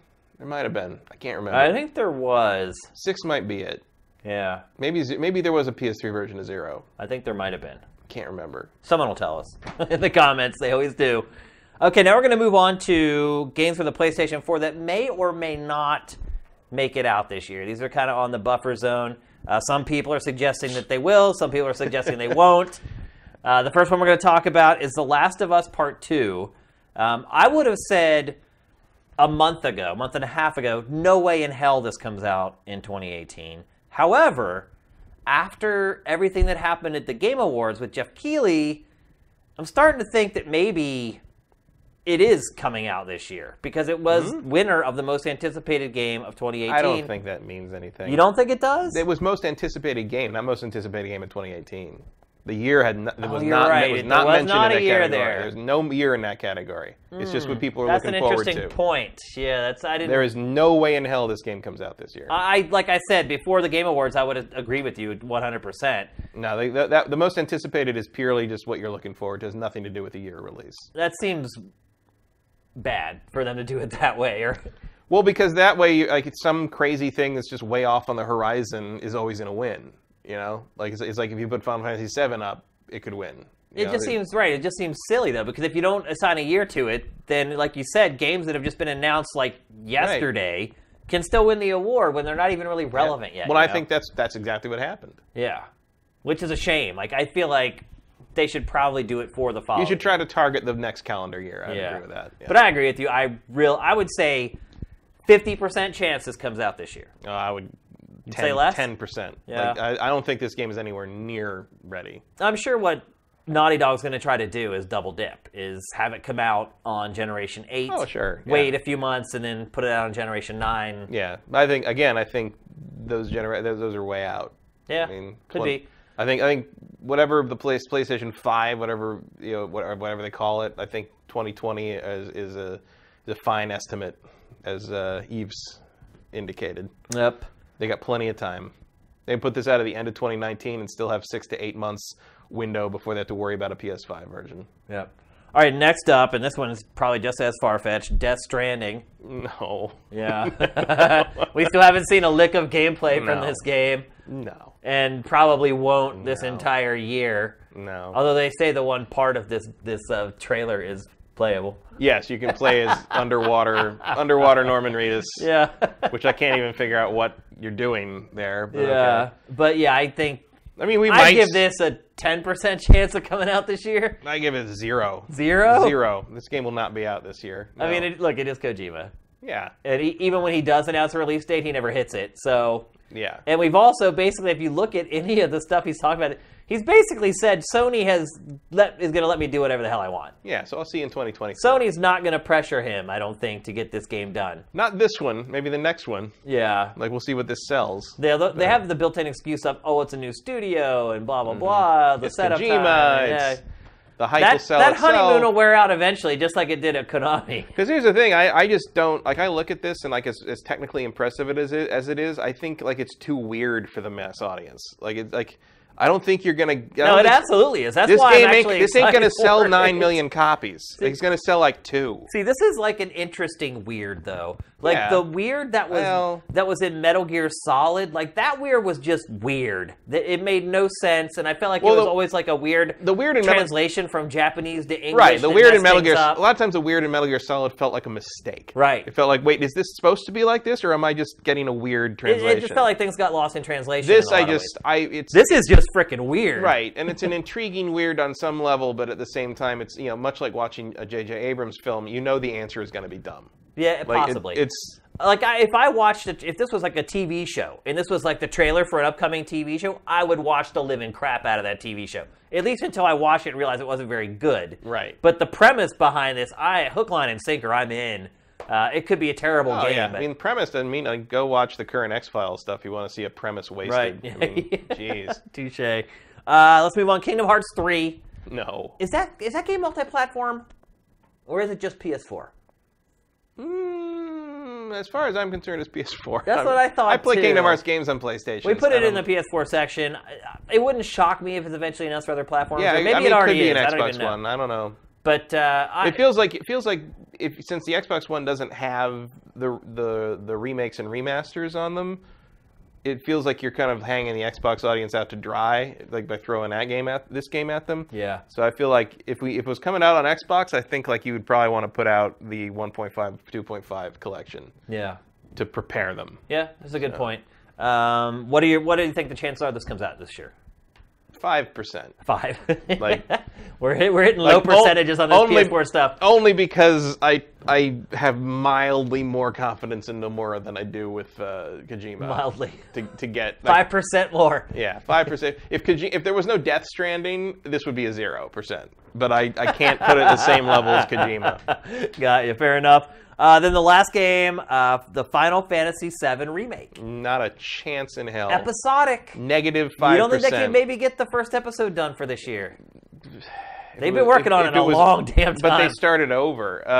They kind of did. They did a bunch of hiring If it was anyone else, maybe. Yeah. But Square with this... And they did show some playable stuff. Square has stuff. dragged their feet on the... I mean, look, if they were going to get it out anytime, it would have been last year, the 20th anniversary of Final Fantasy VII. That's a good point. And now it's like, okay, well, now you missed screw that. it. You missed that. Like, what are you doing? Just wait for the 25th anniversary. I mean... it could happen. Buckle up. I mean, it could, yeah. It's not impossible. Yeah, I mean, one thing that at the very least, I would bet optimistically, maybe the last chapter gets released at the 25th anniversary. Yeah, that could be it. The I think you're splitting generations with this game. The one thing I would say is we've seen gameplay of this, and we haven't seen gameplay of The Last of Us or Death Stranding yet. So yeah, but who knows if that gameplay is relevant anymore? Yeah, like it could have been completely changed. We just don't know. I mean, we just don't know. It's been so long, and like it's so weird, and we haven't seen anything more than that one little snippet of gameplay. And I would give this I would give this like a 20% chance of the first episode coming out this year. In Japan, maybe.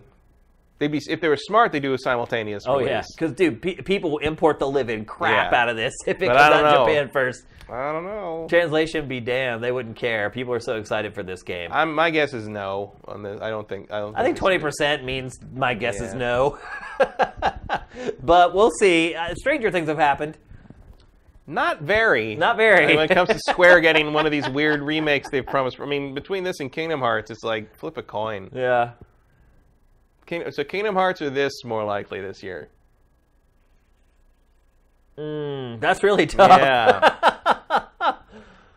I guess maybe I would probably marginally go Kingdom Hearts more likely this year, just because I'm sure Disney would like them to get it frickin' done.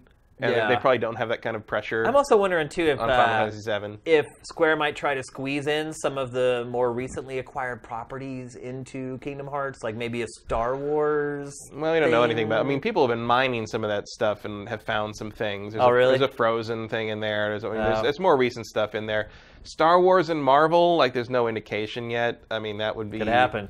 It could, but probably not Star Wars, because that would be Lucasfilm's call, and Lucasfilm probably has that tied up with EA. No, right. I think that might violate That's true. the agreement with EA. There was the stuff with the Toys to Life game, though, Disney Infinity. Yeah, but that was a pre-existing agreement, I think. Right. And then like Lego is a different license. Yeah. And I don't know. I mean, they could make it happen if they wanted to, probably. But just don't. Just finish Kingdom Hearts 3.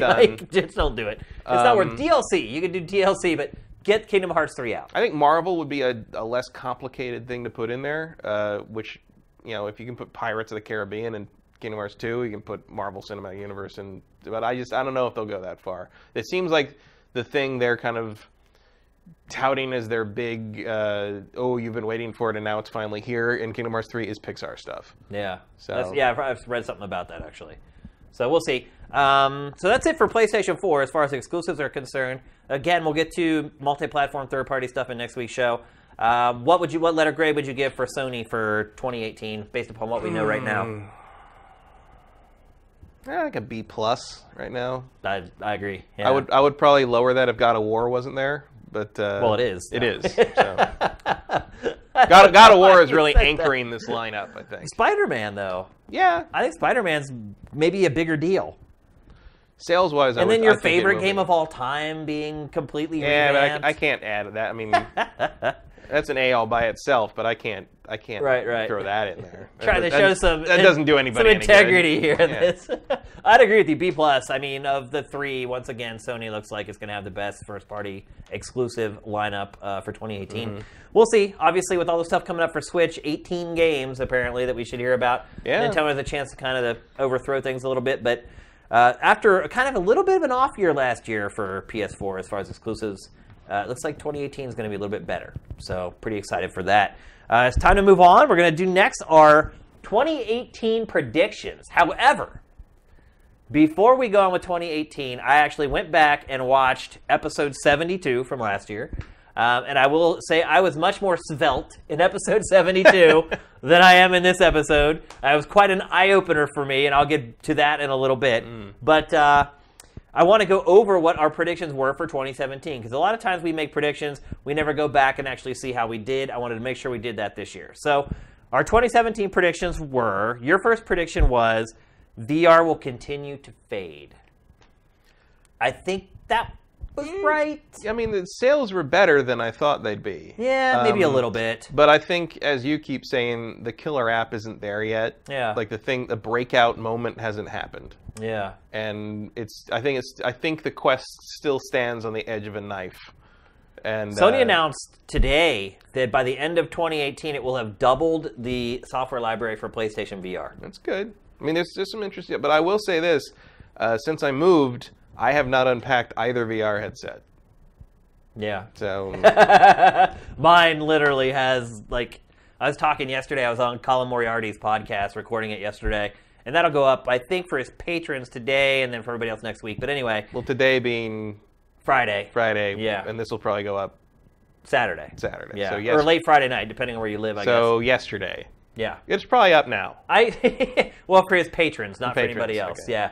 But I mentioned that, like, we were gone and we came back from the holidays, and, like, the dust in our apartment was, like, first of all, it's really thick from all the fires, but it's like salt and pepper. And I could see it because my PlayStation VR is white, and I could see the black specks from the California fires in the dust on my PlayStation VR. So I'm right there with you. Like, I have rarely used it recently, although that's going to change, and I'll explain why in a little bit. Yeah, but were you right on that one? I feel like it's kind of held steady. Yeah. It hasn't faded, really. Which is good. I mean, better than I thought. Well, yeah. I mean, you love being wrong in cases like that, right? I thought, like, I think in the spirit of what I said a year ago was more like by the end of 2017, we won't even be talking about it anymore. Yeah. And that's not true. Like, Yeah. it's still there. It's not a phenomenon yet, maybe not ever, but it's still there and chugging along.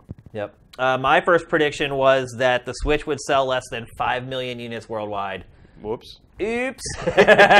It's basically at 9.5 million worldwide right now. It was the last time Nintendo gave up numbers for it. So I was way wrong there. I only had half of what they actually ended up selling. Well, hell, I don't even know if I would have believed they would have been able to produce that many a year ago. I mean, look, I don't regret making that prediction. Like, I just really don't. I don't think anyone really saw And people will say they did. There'll be people like, I knew all along. I don't believe Nobody that. Knew. Certainly people hoped. Yeah. But that's not the same thing as knowing. Yeah, I've been shocked at the reception of it. Again, like I said, I was flying back and forth from over the holidays and seeing a lot of people on the plane using it. Yeah, it's a phenomenon right now. We'll see if it can hold its momentum, but I was 100% wrong. I thought I was really safe when I made that prediction, to be honest with you. I was like, 5 million. I'll toss in an extra million. I thought you were way high on that. Yeah, but nope, I was way wrong instead. And then Matt, your second prediction was, and you nailed this one. The easiest prediction of all time. Star Citizen would not be released in 2017. No. Do you think you can make that prediction again? Carry that one over. Let's just keep going. Let it ride. You can cut and paste that. I'll just make up the rundown for next year's show. Double or nothing. Yeah, is that game ever going to come out? Like, fully come out? Yeah, I think it will. It depends what you mean by out. They finally got 3.0 up, I think. Yeah. The alpha. Like, you can play it. You can play it. When I say out, I mean both the single-player module Squadron 42, which is kind of the Wing Commander thing that stars Mark Hamill and all these people. And the multiplayer component, which is the Star Citizen component, which is like the living universe thing. Like both those things out. That is Star Citizen has been released, whether it sucks or not. Right. Those things are out in a 1.0 manner. It's been released. Who knows? They are finally starting to show some more footage from the single player from Squadron 42. Game looks as impressive as hell, man. Yeah, every time they show it, my jaw That was supposed drops, to be out this past December. It was supposed to be out a month ago. Still not. Years previous. That was their. Yeah. But are we going to see it this year? Yeah. Not to. I would be. What percentage do you think it'll come out this year? 7%. 7%. You're that unsure about this year, huh? In terms of both things coming out, yeah, maybe Squadron 42 might squeak out. I don't know. How much more patient can people be? A lot, considering how much money they keep throwing at these people. It is crazy. They're about to keep giving them money. They're about to put out another run of the cap ships, I think, for $1,200, $1,300. It's so funny how they can. And they sell in minutes. It's hilarious. They're gone. I hope everyone doesn't end up being just a total sucker for this and get burned, man. It would be really, really bad. I don't see some people have spent lots of money on this. There's people who have spent tens of thousands, I know. hundreds of thousands. I hope it all works out, man. It would be really bad if it didn't. It would certainly... already people are turning away from crowdfunding. I'm sure you saw the data from Kickstarter and Fig from this week. Board games are the new kings. Yeah, like board games are making all the money. Which is true. I've backed several board games last year, and I don't think I backed any video games. Games are either flat or down. I think the last video game I backed was Sundered, which, by the way, delivered on time for the first time ever. So well done to Sundered, but this could be like the final nail in the crowdfunding coffin if this thing goes belly up. I don't know. I think this is its own beast. Like it's not going to help. But like this, if this goes completely sideways, people aren't going to blame crowdfunding. They're going to blame Chris Roberts. Yeah. This is very targeted on the target is on the back of Chris Roberts and his company. Imagine the pressure. And but hey, you asked for it. Yeah. It's like, well, that's the thing. Is like this. I think it will come out. I think it will be. I would kill for that kind of pressure. Like if I woke up one day and our Patreon had hit like $200,000, like I wouldn't shirk away. I'd be like, Yahoo! Now we can do what we've always wanted to do, but never had the money to do it. So hopefully he's embracing it as well. Yeah, well, I think he's embracing it in Aruba. No. Embracing it in a bathtub of money. I think it'll come out. I think it'll be fine, but I think it will have a long way. Like any online game, it's going to have a long way to go to meet the expectations of what it can do over. Because like they've added all the on-foot stuff. You can buy land now. You can actually buy parcels of land on various planets and own land and create farms and have land, like they were selling land vehicles a couple weeks ago. Jeez. It's just, and there's a point at which like you start to remind me, it was probably no coincidence that they were getting heat from Derek Smart for a while, who made the Battlecruiser 3000 games, which were hugely ambitious space capital ship simulator games that were completely unplayable if you didn't memorize every key on the keyboard. That's when it goes overboard. And like, but he did that same thing with Battle Cruiser Universal Combat. It was called, was a revamp of the battlecruiser idea, and I think some of it came out on 360 or something like that. But like it had that, and you could fly a little fighter, and you could drive a little thing on a planet. It was all like a cool idea. It was kind of the dream space game, but none of it worked right. And it's this same thing where it's like, okay, well, you want to do on-foot marine stuff and driving and ground stuff and planetary landings and mid-air space combat and player-flown carriers and corvettes. It's too much. It's like, can you just make sure that the flight model works? Right. Like it feels like you're biting off so much you have to be able to chew that like you're expecting. Part of me expects this to launch with like, the space combat's in, the rudimentary on-foot stuff is in, but basically it's going to take he hadn't promised all that if he wouldn't have gotten all the money that he's got. It's very slippery slope there. Well, it's like a more, reasonable way to do it in my head would be like, okay, we're going to put out this space game thing, and then we're going to say, hey, keep funding us if you want to add this, and slowly bolt things on like expansion style. Yeah. But it's like they're trying to release World of Warcraft as it exists today all at once in 2004. Yeah. And like, I just don't know if that's possible. It's insane. My last prediction for 2017 was the Xbox One will nosedive. Did I get that right? I think I did. Yeah, I mean, it got to the point where it had to release new hardware. Yeah, I mean, the sales like didn't do terrible, but I feel like no one's talking about it. Yeah. Like the mind share is just not there anymore. And certainly, I think in terms of perception, it has nosedived. Its software sales obviously were abysmal because there was no software to buy. Nothing to sell, yeah. So I don't know. Maybe I'll say Maso Manos on that one, whether I got it right or not. It's like the VR fading thing. It's like, is it wrong? Not necessarily, but was it as bad as we said they were going to be? Probably not. Probably not. Yeah. All right, let's get to our 2018 predictions, which will be held to exactly 1 year from now. And we'll see how it goes. Matt, what's your first prediction for 2018? My first prediction is that the Switch sales are going to slow noticeably. Okay. Not crash. It's not going to bomb or anything. Give us like a number. So it sold 10 million this year worldwide. What do you think it'll do in 2018? 2018, I think it'll sell closer to 5-6 million. Okay. I just don't think the software is there. Unless, the caveat on this is if they get that Pokemon game out, and the Pokemon game is exclusive to Switch, I think that could boost it. Then it could just explode. Yeah, it could explode in a way that we aren't ready for. Yeah. But if it does, if Nintendo kind of cruises the way they tend to, and if there's no big surprises in the pipeline because they've blown their two big cannons already in 2017, it's just not going to be as exciting a year, which is fine. Which is fine. I think they've got the momentum. If they end up around 16, 17 million sold by the end of 2018, that's still a pretty good place to be. Yeah, for sure. But I just don't see. I think if you were excited by Switch, the concept, you've already got one.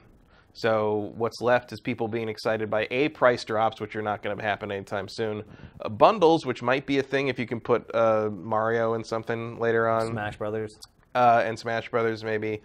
But I just don't think it's going to hit the critical mass that PlayStation 4 did coming off of that same speed, because PlayStation 4 just had this constant rolling treadmill of releases that kept the mainstream interest going, and I just don't see that in the lineup. And maybe that'll change with the Direct. Maybe the Direct's already happened, and by the time anybody's watching this on YouTube, it all sounds crazy. But right now, what I'm looking at, I don't see this being it's not as electrifying a year in sports entertainment as it was last year, and I think that's going to impact sales just in the sense that, and I feel pretty comfortable in that just in the sense that it's not like there's a lot of people that desperately want Switches now that couldn't get them before, because Nintendo did meet demand pretty well with product. So I just don't see it keeping that fever pitch with the release schedule they have this year. Okay. My first prediction is that PUBG will absolutely come to PlayStation 4. That may not seem like a very bold prediction, but if you've looked at kind of the reports coming out from the studio and kind of Xbox, you're kind of led to believe that this exclusive deal is not as temporary as people maybe think it is. But I think absolutely that PUBG will come out on PlayStation 4 in Q4. I think Microsoft ultimately will get a year's exclusivity, and you'll see PUBG on PS4 December of 2018, almost a year to the day after it came out on Xbox One. I think Microsoft probably had to cough up a huge amount of coin just to get this exclusive for a year. And by then, I think Microsoft will feel like, well, look, we're already the PUBG console, and we'll feel like it's spent enough. And provided the caveat being, if Microsoft buys the studio, which I still think is kind of possible. If it were smart, maybe it would. But then you're starting to see like Paladins, like now it has a battle royale mode. Here come more and more clones. And that may be a part of it, too, is that by then maybe Microsoft is like, you know what, there's so many games that are doing this now. It's not worth securing the exclusive for much more than a year. So instead, here's Fable Royale. Right. So I think by the end of the year, I don't think we're going to get it soon, but I think by the end of the year, you'll see PUBG on PlayStation 4. No one's. I mean, didn't they say something recently about how, like, oh, Sony's really strict about the games quality? About quality. That was so hilarious. It's like, really? Okay. It's like the lamest excuse. And also, it's like, man, Legend of Life of Black Tiger got on there. Like, and you really? Well, that is not what Sony said. Sony said that its quality standards were too stringent, and that's why it isn't on like its platform. Isn't that what happened? I guess, but Life of Black Tiger is still there. Right, yeah, it's right. No, yeah. I thought it was one of the devs. Well, no matter what, it's bullcrap. Clearly conversations happen. Yeah. So, but we'll see. I mean, even if it doesn't come out this year, I bet we'll know about it. At the very least, I think it'll be announced. But I think it will make it out. Unless Microsoft, but it doesn't look like Microsoft's going to do. It looks like Tencent has the inside track on that. I'm purchasing them, yeah. It seems to be that way anyway. So we'll see. What's your second prediction, Matt? My second prediction is that... this is a bit of a long one, I guess, but the second prediction is that EA is going to claim that it learned its lesson.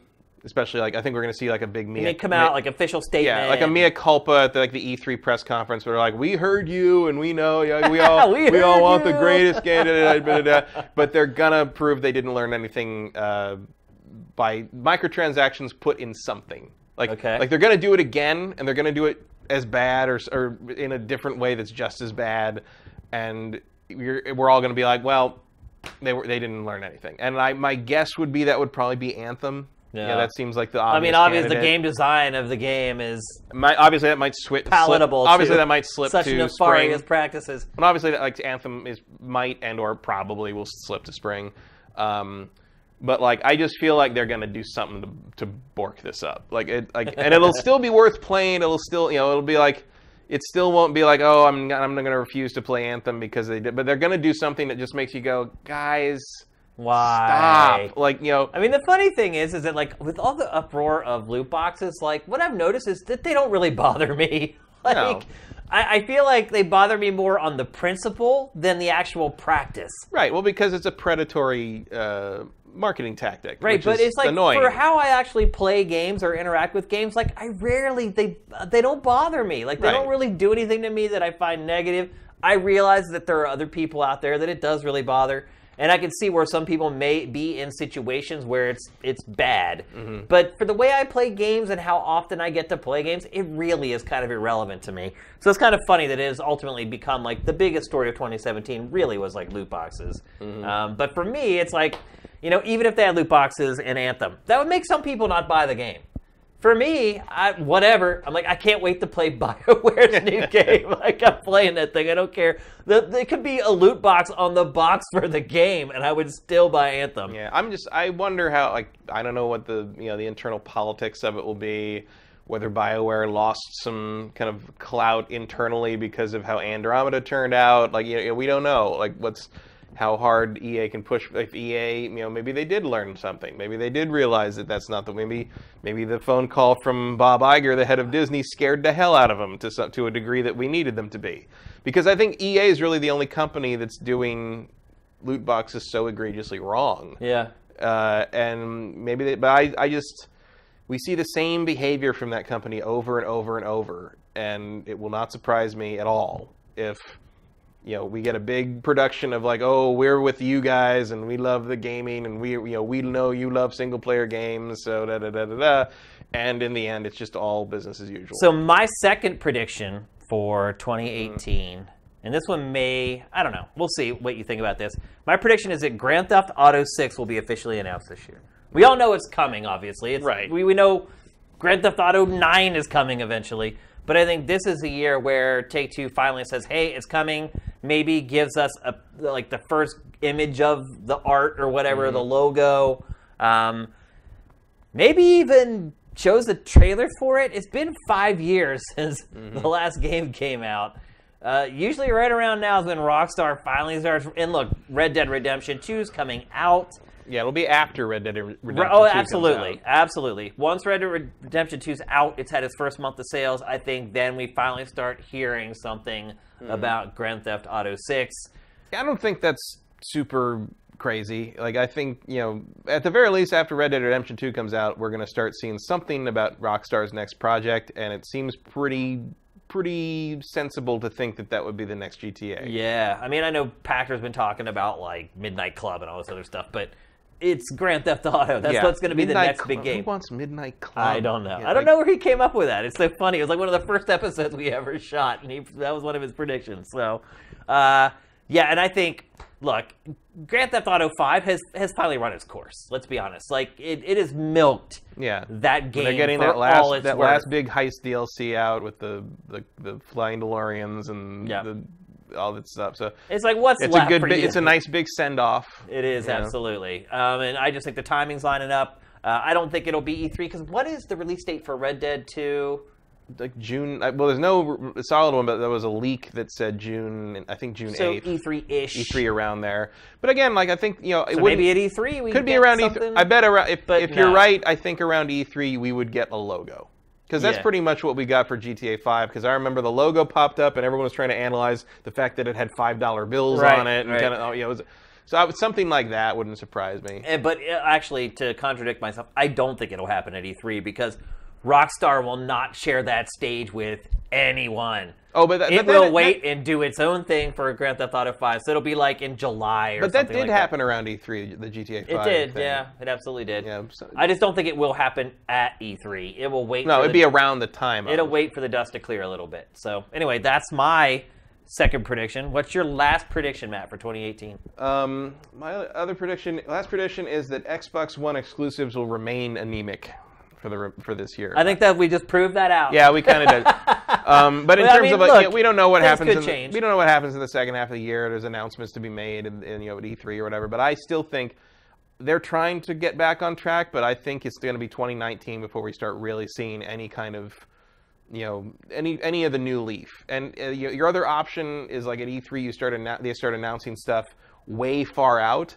And the last time they did that, a bunch of stuff got canceled before we ever saw it. You got Scalebound, you got Fable Legends, that's no guarantee that that's going to actually hit the schedule, Yep. So I think they got to hold those cards closer to their chest until they're sure these things are going to not be vaporware, which means we got the Xbox fans we got to power through one more year of just bleh.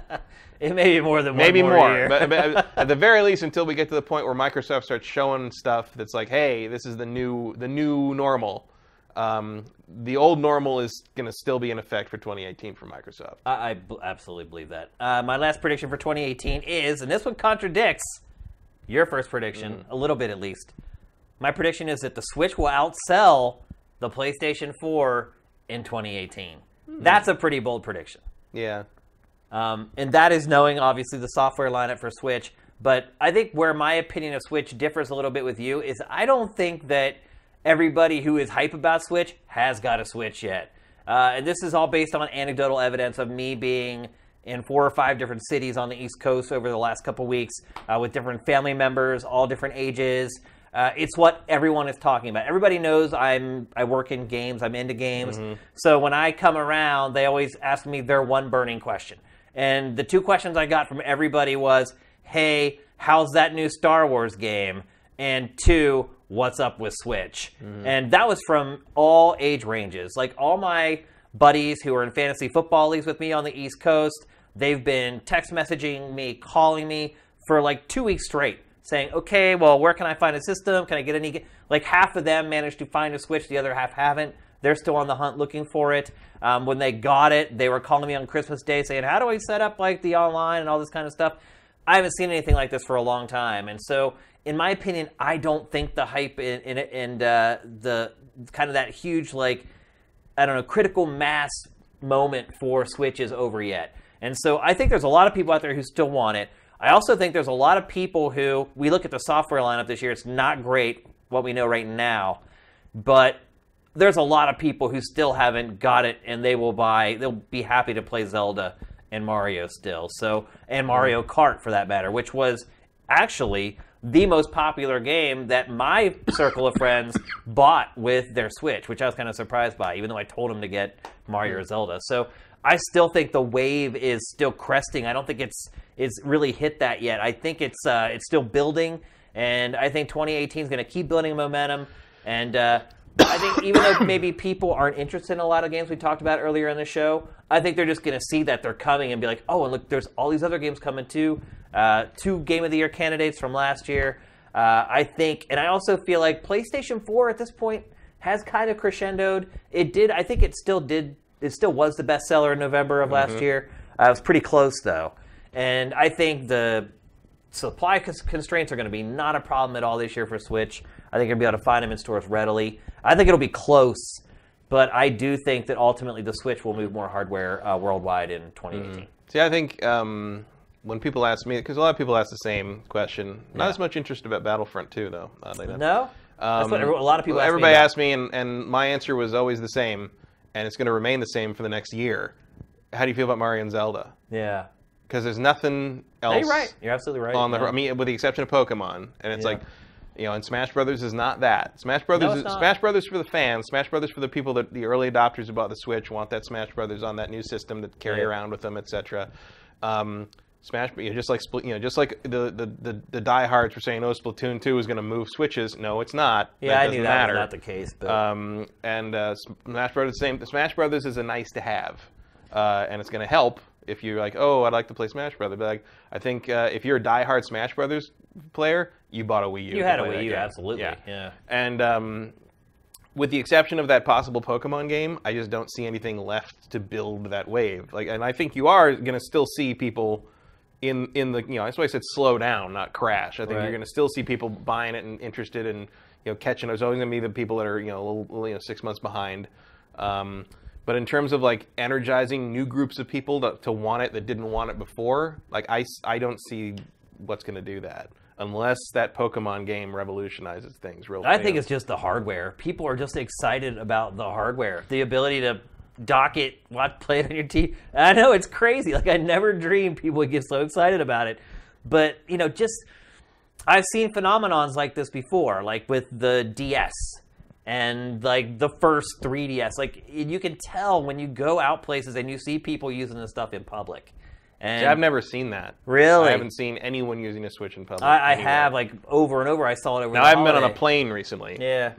And that's what spurred me on to believe this, is seeing that this thing is becoming a thing, and having just people who only buy a couple video games a year asking me about it, like, over and over again. I just think that I'm starting to see all the signs of something that has legs beyond sort of its launch period. So we'll see. See, I think you're still looking at the launch period legs there. So, because again, it has been almost the conversation is not going to change beyond Mario and Zelda. Like, there's nothing to supersede those games coming in the next year. You're absolutely right, but I think that's enough for new buyers to still want to buy it. Maybe. I think a lot of those people have already bought it. So we'll see what's left. We'll see we'll see what the lag time is beyond, like, kind of the more plugged in demographic and the people that actually make these things hits. It's only sold 5 million in the US so far. Yeah. That's a small number. There's still a lot of gamers left out there to buy a Switch. Yeah. Or it's not as interesting to people as we think it is. Or actually, it is as interesting to people as we initially thought it was going to be. Well, yeah. Because I think we were both surprised at how popular it was last year. So that's it. Those are our predictions for 2018. We'll be back next year, hopefully, to confirm that we are right about every single one of them. We'll see. Pretty sure I'm still right about that Star Citizen thing. Yeah. Let's move on. We're going to talk next about our video game resolutions. These are things in gaming that we want to change for the new year. Maybe kick some bad habits away and pick up some better new ones. Or maybe just changes that we want to make, or different things that we want to play that we aren't normally playing. Matt, what is your first gaming resolution for 2018? My first gaming resolution, which is interesting because I hadn't thought of anything like this before you text it and say, "Give me." I'm like, "My what?" I would like to resolve to finish the JRPGs I start. That's a tough order, though, man. It is. They're all so freaking long. But I tried to recall the last one I finished, and beyond Persona 5. That's a big one, though. I can't remember the last one I finished. I really can't. I don't blame you. It might be Xenoblade 1. It might be Xenoblade Chronicles 1. I believe might you. And that it's was hard to finish that was what these 5 games, years man, ago. because a lot of times they're so repetitive, and I don't blame you one bit. And Even why the do you ones want to I- resolve to start finishing them, though? Do you feel like an empty part in your soul because No, I you just feel haven't- like some of these things I just move on to other things and never finish them, and also like maybe to make me more careful about which ones I start. Yeah. But like I really like Trails in the Sky, the first one of those. And I never finished it because it's so damn big, so damn long, It's intimidating. And I just never go back to it because I know I'm going to go back and be like, wait, what? How does that work? I don't know. I got to stick. And what's in my head on this mainly is Ni no Kuni 2. Yeah. Where I'm like, You man, basically saying I need to finish that. I need game to make sure I get through that game. Gotcha. So okay. And then just sort of be a little more attentive to what I'm starting and just sort of leaving on the table in terms of the JRPGs, because I know I'm not going to finish Xenoblade Chronicles 2. Yeah. I already know. I haven't booted that game up in 2 weeks, so I admire you. I would never commit to that resolution. Well, that's a tough one to fulfill. the nice thing about resolutions is if you fail to meet them, the only person you can disappoint is yourself, and I don't really care. So, it's your idea. Touche. All right, my first resolution for 2018, gaming resolution, is to use VR to get back into shape. So I came up with this resolution looking at our predictions from last year, seeing what I looked like exactly 12 months ago to see what I look like now. I was like, holy cow. I don't know how it happened. Like, I haven't changed my eating habits. Maybe I exercise a little less. Maybe it's more time sitting up. Stress. That may be it, Stress hormones actually. can make you retain weight. That may be it. I mean, I went through a lot of stress the last year, and maybe that was part of it. But I have resolved to make sure that when this show rolls around next year, I look like I did at least more closely to how I did last year than how I look right now. I was shocked to see, because it's like, when you see yourself in the mirror every day, you don't notice like the small change, and then just to see like literally 1 year ago what I looked like to what I look like now, I was like, oh my gosh, what's happened to me? So I know there's no way I'm going to go to a gym every day. So I'm not delusional enough to be this person who's like, I'm going to go out and buy a gym membership, and I'll be the guy who buys the membership and then just never goes a week and a half later. We have a treadmill at our place. I started using that for a while. That is so freaking boring. I think VR is something that I can stick to. I just purchased Spark, which is kind of like that tennis, like racquetball game. It gets you up and gets you moving. So I'm hoping that that's something that I'll stick with. And maybe I'll even do like reports or whatever here and there. Maybe create like recurring segments where I give an update on how I'm doing and that type of thing. But I'm at the point where I need to get like into healthy habits. I need to make sure I'm healthy overall, and I'm not on this like yo-yo of lose weight, gain weight, whatever. So that's one of my big resolutions. I know it's generic. Everyone's like, get in better shape for the new year. But I'm committed to this one, and we'll see how it goes, and I'll try to report to you guys whenever I get I've some seen results. articles about like, buying particular VR games to create a regimen for various things. There's a PR person that used to work at Telltale, Job. He has used VR to lose weight, and he lost like 60 pounds in like 8 months or something, which is pretty amazing. I don't need to lose that much. I just need to cut like 20 or whatever, but it gets a lot more challenging the older you get to cut weight. It used to be I could literally work out for a month and it would just fall off. I don't think that's going to be the case anymore. It's going to have to be something that I stick to and I work hard at. So we do have advantages there because we are boys. You're right. You're absolutely right. It is easier for us to do that. So we'll see how it goes. I'm going to try to stick to it as long as I can. What's your second resolution for 2018? Second resolution is to progress further on my ability to ignore trophies and achievements. So this is something you've already been working at. I'm getting there. I mean, I've there was a time, especially in the 360 era, where achievement hunting was a big deal. My friends and I online, we had a group, and we do all the multiplayer stuff, get 1,000 out of 1,000 on things. It was a big deal. One of my friends from that group still, he has like 140,000 something Microsoft, like, Xbox reward points or whatever, and they're all 1,000 of it. I mean, I think he has maybe 2 or 3 games that are not 100% completed, and those are because the achievements became ungettable, like they became online achievements that were broken or something. I just talked with Colin Moriarty about this yesterday. Oh, yeah? He is a huge trophy and achievements guy. And I love so much so that he makes sacrifices in his life to get trophies and achievements.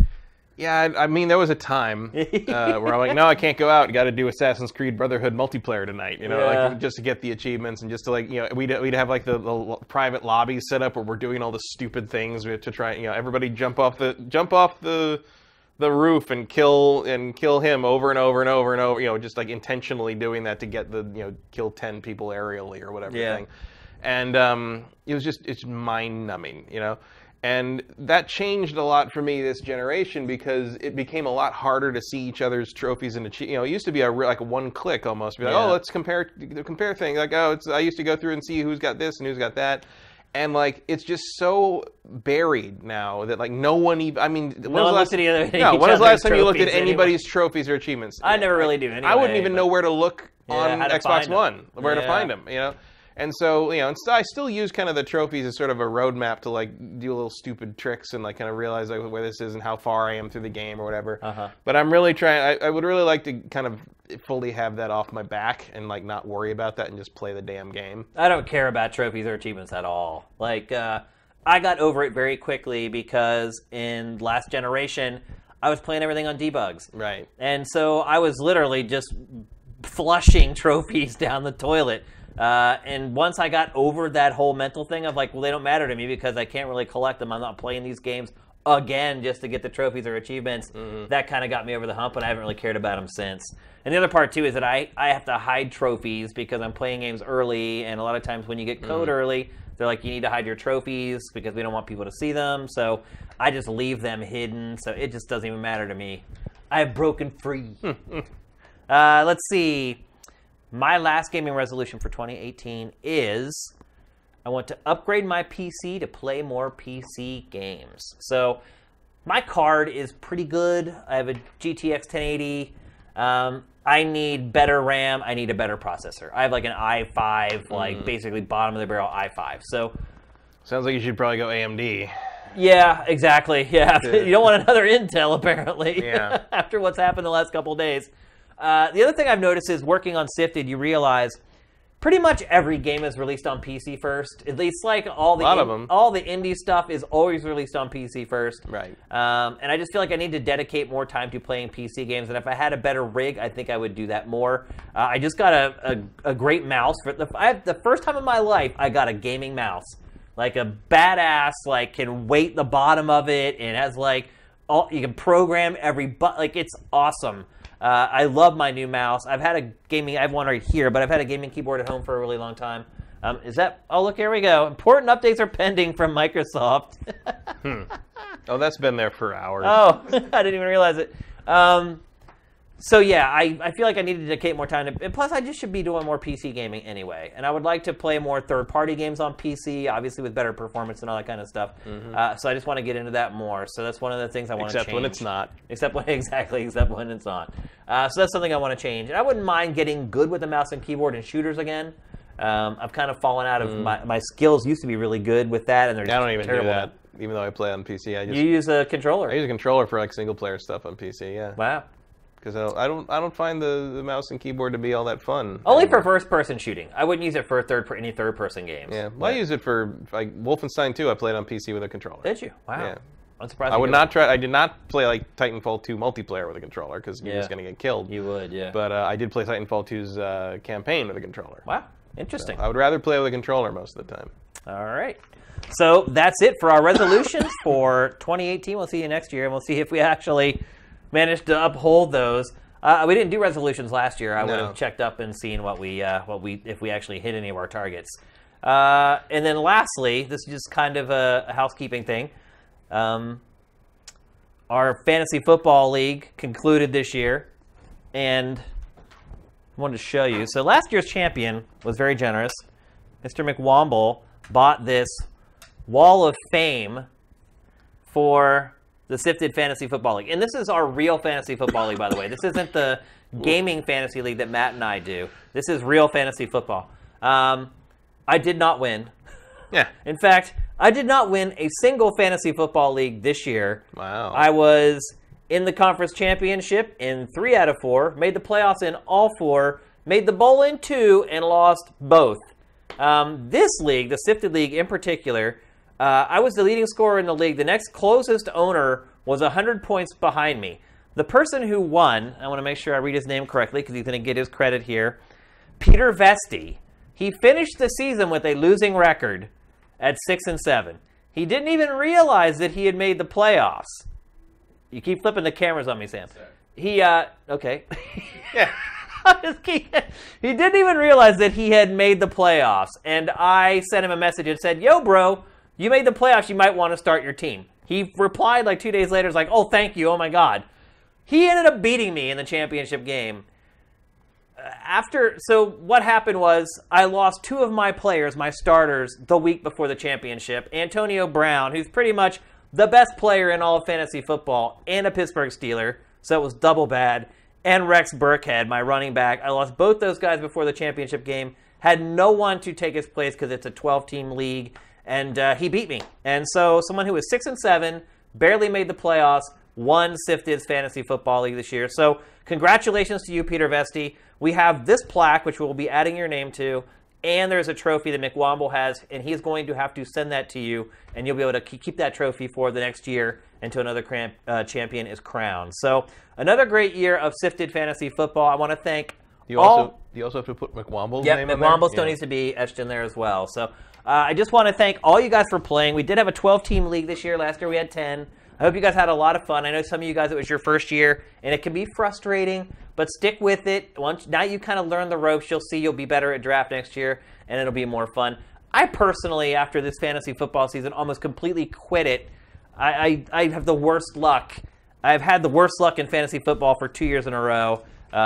It's a diabolical hobby, so be careful.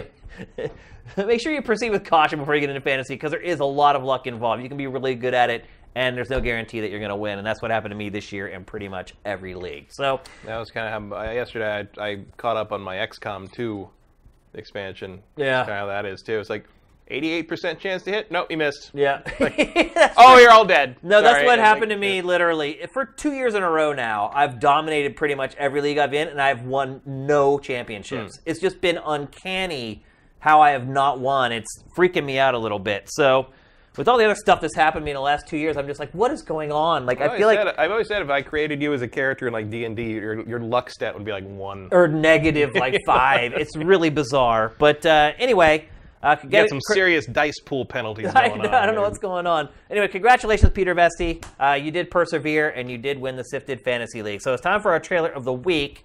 Obviously, we are not live streaming the show today, but I was on chat a little earlier explaining to people the problems we were having with our TriCaster, and did have them punch in a couple questions into our chat. So we do have a few questions to answer, but the Q&A will be a lot shorter than normal. Also, this was a terrible week for trailers. There were only a grand total of 7 video game trailers released this week.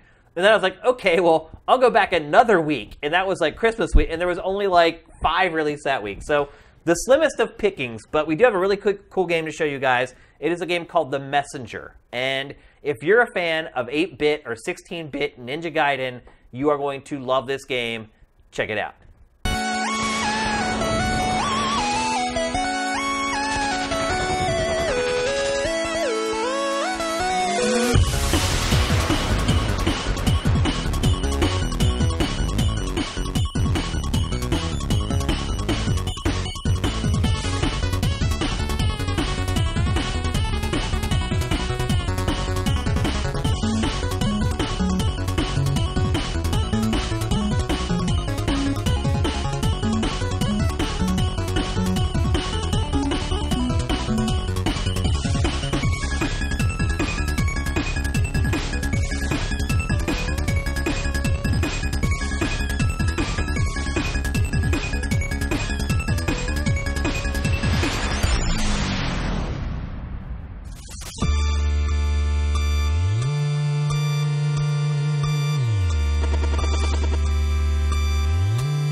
That's Ninja Gaiden, all right. Yeah.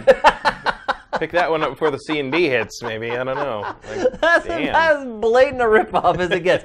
But look, it's not like Koei Tecmo is going to make a new Ninja Gaiden. No, not a 2D one. It's also not like you can copyright ninjas. Right, yeah. So I think that game looks hot. It's only announced for PC right now. I'm assuming other platforms will be coming on down the line. Disseminate. Yep. Let's see. Our first question is from Looney on the Loose.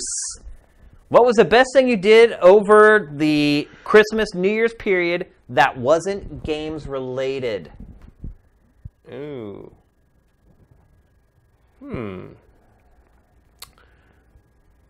I was going to say that I taught my niece to play chess. That's pretty good. Which was not a video game. It is game related. Yeah. And it does say games related, not video games. Yeah, I assume they mean video game related. Yeah. Part of my outcome was like, you should probably just get her an app. Right. Yeah.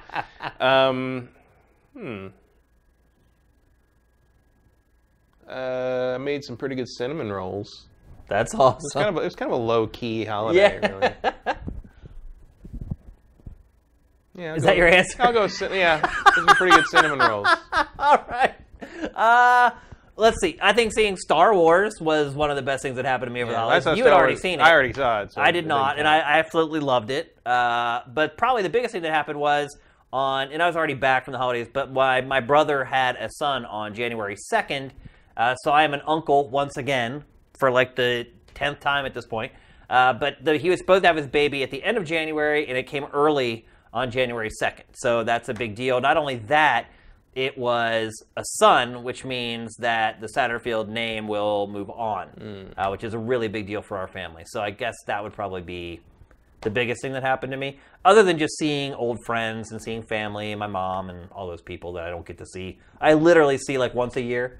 So getting to see my relatives and my mom and my mother-in-law, my father-in-law, my sister-in-law, all that stuff was probably the best part for me. I don't get enough time with those folks. So let's see. What else we got here?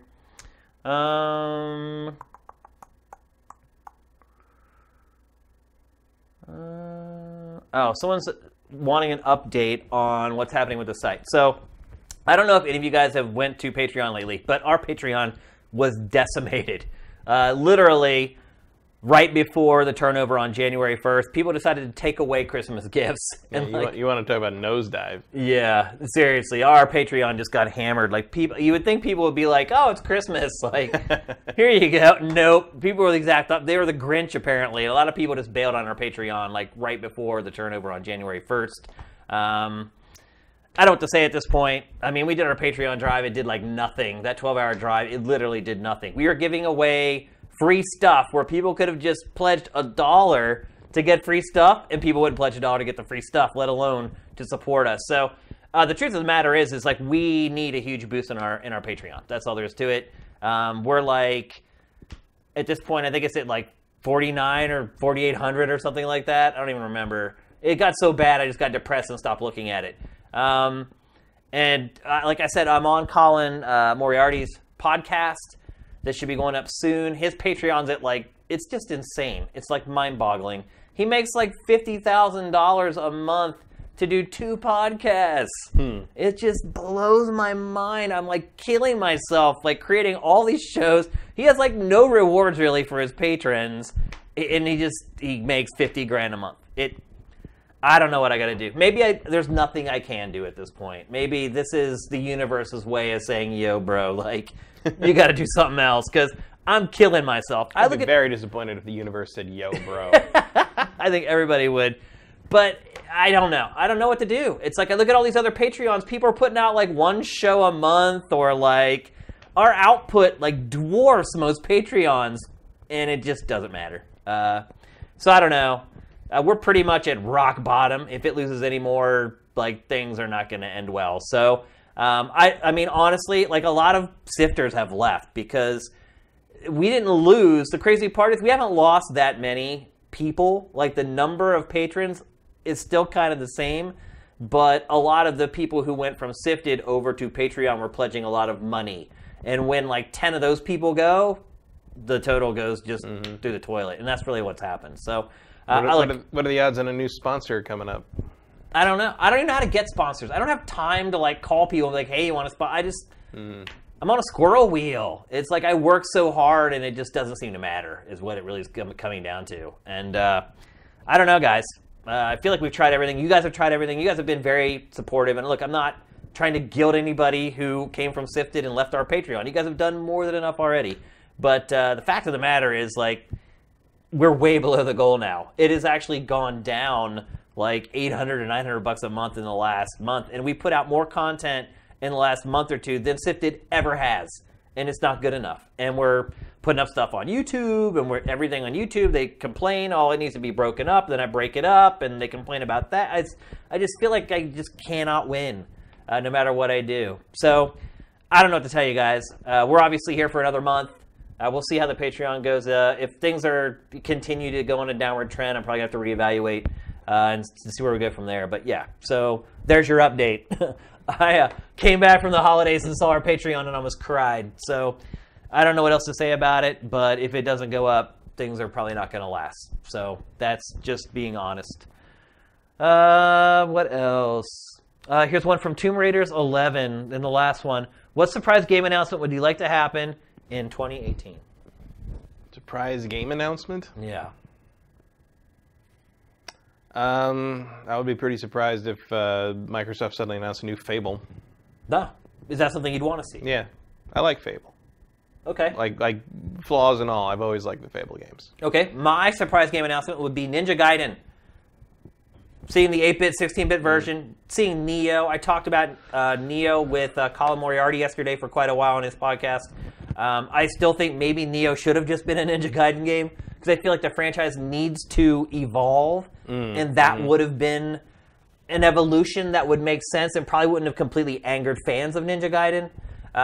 But that would be for me. Like, I want to see, after playing Neo and seeing how high quality it was, what Team Ninja now does with Ninja Gaiden. So that's what I want to see next. I want to see an announcement of the new Ninja Gaiden. So I think that's it, man. I think we got our housekeeping done. Again, want to apologize about the stream. We'll try to get it fixed for next week. It may be that we have to start streaming on YouTube. Yeah, just yell at the TriCaster people. I'll try. I've been yelling at them. I fought with them all day yesterday. But maybe moving to YouTube wouldn't be such a bad thing, because is Twitch really working for us? True. We have a much bigger following on YouTube. I feel like we've just been ignoring them. The one thing I would say, though, to folks who maybe are freaking out over what I just said about our Patreon, is one thing that's been really nice is the revenue stream that we're getting from Twitch for Twitch Prime. It has basically been consistently that we're getting an extra $200 a month just from Twitch Prime. Just from you guys connecting your Amazon Prime account with your Twitch account and then just subscribing to our channel. It costs you nothing. And we end up getting like $2 per person or whatever. And it's been a nice little extra revenue stream for us. So thank you very much for doing that. Excuse me. Keep doing that going forward. But if we move to YouTube, maybe that goes away. So maybe Twitch is working for us in some ways. I don't even know at this point. But thanks for tuning in. Sorry you guys didn't get to watch this live. It's going to be a first viewing for everybody on the archive. But Happy New Year to all of you. Hope you had a great holiday season. Hope 2018 brings everything that you want and more. GameFace is up and out.